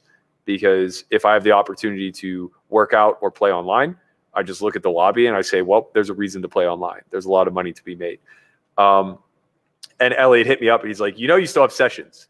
And I was like, yeah, all right. Like, I think that now is a good time to probably use them. But to be quite honest, like, maybe not. It was probably a better use of them like 3 weeks ago to prevent from getting to this point. Because like, I recognize the self-sabotaging and the negative behavior, and I've taken active steps to correct that. Absolutely. All right, let's take a couple more here. I like this question. What do you believe, from LGA on Twitter, what do you think is the most important to be on the top and play in the high stakes poker? What attributes or skill set do you think is the most important? I think the ability to accept failure and being wrong, like some sort of humbleness is probably at the top of the list. I also think that like a competitive fire to overcome all of the failure that is going to be necessary in order to rise the ranks is certainly a necessity. And then lastly, I think having business acumen and understanding financial investing models is critical to any level of success at the high stakes. If you never get intimate knowledge of how money is invested, be it broad scope or in the minutia, then you're never fully going to understand pot odds. You're never fully going to understand people's incentives, why they do what they do. You're never going to be dialed into the meta. You're never going to take exploitative advantage of all the money that's being left on the table. Yeah, I agree with that. What about short deck or any other variants? Do you play mixed games? Do you like other formats of poker? I really enjoy short deck, though I haven't studied it much. And I probably only enjoy it because I had a really good experience with it. I guess like 18 months ago or so, I got invited to play with Carrie Katz and a crew. This is back before anybody really had any knowledge on short deck. So it was right when it very first hit the scene. And we were playing, I think we were playing 20K buy-in, 200, 400 ante. And we were all novice. It was like me, JRB, Roble, Katz, Rast, and a couple others. And I hit my backers up and they didn't want the action. So I took 40K, planning on just like taking a shot on my own. And that first day I turned it into like 280 or something like that. They invited me back the next day. They were playing 3-6 with a 30K buy-in. And I took 50K of the 280 I made the day before, and I ran it up to like 400. So like over 2 days, I made like 600,000 for myself in a situation where I just got super lucky, really opportunistic, ran obviously out of my mind. Right. But I think it's a fascinating game when it gets deep. So like I wouldn't go south because I think that the game gets very complex in choosing candidates, flop, turn, and river. It's very much like PLO in the way that the board texture changes is very significant to how it impacts ranges, because you just have so much bluff catching range available on any given street. Yeah. And then it either greatly deteriorates or it improves to nuts as streets kind of move forward. So when you're really deep, you get to like set up a lot of really cool and creative river spots. You basically get to navigate the pot the way that you see fit. Kind of inflating it in situations where you think a lot of runouts will favor you and you can potentially bluff, or you just have nutted hands, and then vice versa, like trying to control the pot in situations where you start with a bluff catcher that's likely to end as a bluff catcher. Basically it is kind of the ultimate big bet game whenever it comes to the skill of Hold'em with the variance of Omaha. But yeah, I just haven't studied it enough. And over a year and a half, I know guys like Jay Kuhn and others are just like elite at the game now. So I imagine that they know a lot that I can't even speak on. Yeah, it's fun. I've done some commentary on the Triton short deck, and it's cool to watch. And it's pretty quickly you can understand guys that are doing some special stuff and just like fascinating folds and great calls. And they're just like, they're doing some high level things with in regard to the game. It's for sure a cool game. I think it actually wrongfully so. It's obviously there's more gambling, right? Because the more collisions, the 2, 3, 4s, 5s are out, which makes a lot of sense. But with that being said, there's still it's a lot of post flop play. There's a lot of decisions, and it's there's a lot of maneuverability still, I would say, although it is more gambly. I'll take one more question here and one more from Twitter. We see a question about Christian. I asked you earlier. I could tell he seems like a guy that's really just hungry, works hard, and does a great job. And the few times I met him, I really like him. But ask him about how long you've been working with Christian Soto, and if you could give your younger self a piece of advice, what would it be now? So kind of 2 in 1 there. Yeah, so I met Chin, I think in 2014. He was put in touch with me actually by Jay Carver. He reached out to him for coaching, and Jason was just busy and kind of recommended me. And we've been working together ever since. Probably one of the I know that he thinks that like he created an opportunity for himself, but I also feel like pretty lucky to have had him kind of start in that mentoree role and then like develop into a business partner and colleague and peer and everything in between. His trajectory has been really impressive to watch. I would feel confident putting him in like any state game up to like 100, 200 without any question. Advice to my younger self. I mean, I say this all the time to people in their 20s. I tell my nephew this a lot. Landon Tice has been hanging out here at the office the last few weeks. He's 21. I kind of tell him the same thing. And, it's unfair to say that like it's advice I should give to my younger self, because I think I kind of understood it at the time. But like when you're in your 20s, you just have free license to fuck up. And like you should just not be stressing over life and all the things that you're doing wrong or all the things that could potentially go wrong.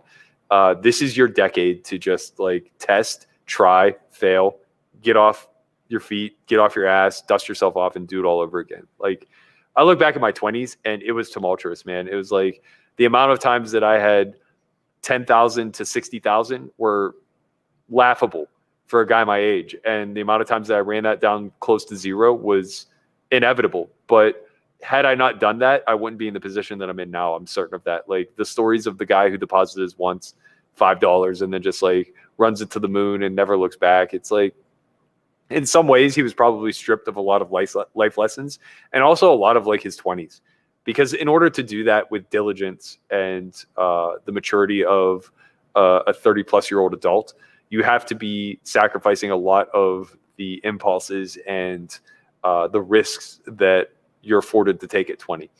And, you know, a lot of those guys just ran well in those risky spots, right? Like a lot of those guys just weren't punished. And that's great. That's what should happen.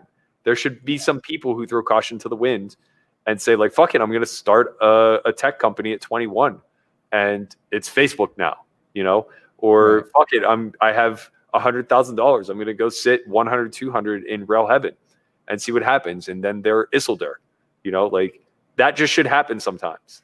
And everybody should be vying to be that guy. It's interesting. And so let me ask you, the Matt Berkey today, whatever your net worth is, or you mentioned the 10 to 60 threshold, obviously played big games. You've done, you know, you had backing and different things, but you've got a business now, you have other income, you're in this place. Is it safe to say Matt Berkey is insulated? Are you protected? You're in that, you're older now, you're getting close, you're in your 30s. Are you not, I mean, you're not risking it all, or a big portion of it. Matt Berkey should not be broke at this point. Is that safe to say? You're 38, you got some stuff tucked away and you have some safeness, or are you still ready to just rail it in there? I mean, I'm fine. I have a lot of security based on assets and based on also just like relationships and connections that I've made throughout the years. But I'm still pretty aggressive. You know, I'm probably rolled, if assets aside, just the liquidity that I have, I'm probably well rolled enough to play 100, 200 on my own. But with that said, like, am I still taking shots in good games at 200, 400? Of course. Like, am I still taking 100% of myself at 100, 200 when maybe I don't necessarily have enough liquidity to justify it? It's like, yeah, you know, it's like when you have the securities of other assets that, you know, like if push came to shove, you could always start from scratch there and you have other income coming in. It's like, you know, you get to be a little bit more aggro. Is my risk of ruin like 40% like it was when I was 25? No. You know, it might be like 10%, where if I were smarter and more conservative, it would be like 3 or 5. But that's fine. Like, I trust myself to always be able to start fresh. Very cool. Yeah. I mean, I had Maria Konkova on recently, and Eric Seidel was her mentor. And one of the things he was really preaching was bankroll management, and basically saying, you know, that, so it's different because there's different school of thought, right? Different camps. And his basic thought is like, these people that go broke and do that, they're really not executing good bankroll management, should never go broke, that sort of thought. But with your point, it's different if you're 30 or 40 or 50, if you have a family, if you have kids, if you're in a relationship, if you're 20, you know, and it also matters the bankroll you're starting with, right? Exactly. Like, we can't ever look at somebody with $1,000 and be like, you should be ashamed for going broke. Yeah, of course. Right. Just like, well, that's what I'm saying, though. I agree. But I think, you know, there are people that would say, well, if you have $1,000, you should play, you know, 5 cent, 10 cent and do like, so it's all like, but that depends too. Are you 16? And it's like, you don't have, you know, you got your lunch money, or are you 25 and you have a supplemental job and you have other things coming in and you have, so yeah, it's all, that's why people ask this. I think that's one of the most common questions I get is about bankroll management. It's so hard. Is it your last $1,000? Is this your money to gamble with? Can you restart? Are you knocked out? Are you Rob Younging you? Are you done? Like, is that the KO for the game or for a year or forever? Like, these are all very, I think opportunity cost is like the number one factor. And then also your time bankroll is really worth a lot. So it's like, yeah, sure, you could play 5 cent, 10 cent and try to run it up. But like, are you really willing to dedicate 6 or 7 years just to get to a point of playing $1, $2? Or are you willing to just like work a job and get there the maybe easier way or the harder way or whatever the case may be? I think that like, I think it's silly to assume that everybody who goes broke made a mistake. I don't necessarily think that's true. Risk of ruin is just either. I think it's again, it's like you know, Democrat, Republican. It's like there's extremes, or you be on one side or the other, but there's certain things you may agree with on, you know, the other party or the other line or thought. But fundamentally, you either believe one way or the other, and then there's some stuff in between. Give me last two here. Your favorite streaming session. What was the most fun you had streaming? Was there a specific event that happened? Was it the World Series final table? What was it was probably the first World Series final table. I had played heads up against a reg online 2550. I put in a 13-hour session from 10 p.m. until from 9 p.m. until 10:30 in the morning the next day. And I got like no sleep. It was a fruitful session. we won a lot. So we were playing like 25-50. I think ultimately I cashed out for like 77K or something of that nature. But I had to stream then the World Series event at 3:00 the next day. So I slept from like 11:30 till 2 maybe. And I was just punch drunk, man. Like, I don't know what I would be like drunk, but I imagine it would be like me on almost no sleep. And I get loopy, you know. It's just like you have no inhibitions. You're just willing to say whatever the fuck comes to your head. And I was just on one between the caffeine and the lack of sleep and the chat kind of goading me and encouraging me to be doing what I was doing. It was just one of those things where it's like everything was going well, and I was just having a ton of fun throughout the whole process. Right. But just that was just one that stands out. It was just different. Like you're sort of how you felt during the session, and then ended up that was the one you actually ended up going to final table. Yeah, and it was just spicy, man. You know, it's like it's hard to put on a good show every single day, day in and day out, and like not all shows are going to be the same, right? Like some days you're going to be thoughtful and you're going to be telling stories or answering questions. Other days, like you might just be like berating people or whatever the case may be. It was just one of those days where like it was spicy. People were asking the right questions. They were probing me the right way, and like it was an entertaining stream to say the least. Right. Yeah. Not the other way, like the Negreanu now infamous triggered where he's attacking people and got set off to a point. Because there is a streaming balance, right? There are days when you're happy to be there, things are great, and there's days where you're kind of like, all right, like I don't care, let's ram it in, and if it ends, it ends. Like there just is. There's a scale. Yeah, there's definitely a lot of those days. Yeah, it happens. So last question. I don't like the word fish, but who is the biggest recreationally you ever played in a big game? You don't even have to name that part, but more so I want to know who is the most fun to play with. So I want to know that. Who do you like to play with the most? Like the guy I enjoyed playing with the most was probably one of the bigger challenges that I played against, but I don't know if you played with him or not, but Marcus Rua, he's a CEO from San Francisco, and the guy just fucking battles, man. I mean, he just battles. He would just buy. There were times where like we would just be buying in for $1 million, playing like 300, 600. And just like, just going after it. I 3/4'd him in a pot. This is like one of the most absurd pots ever. But we were playing, I think we were playing 3-6-12, and we were $1 million effective, he and I.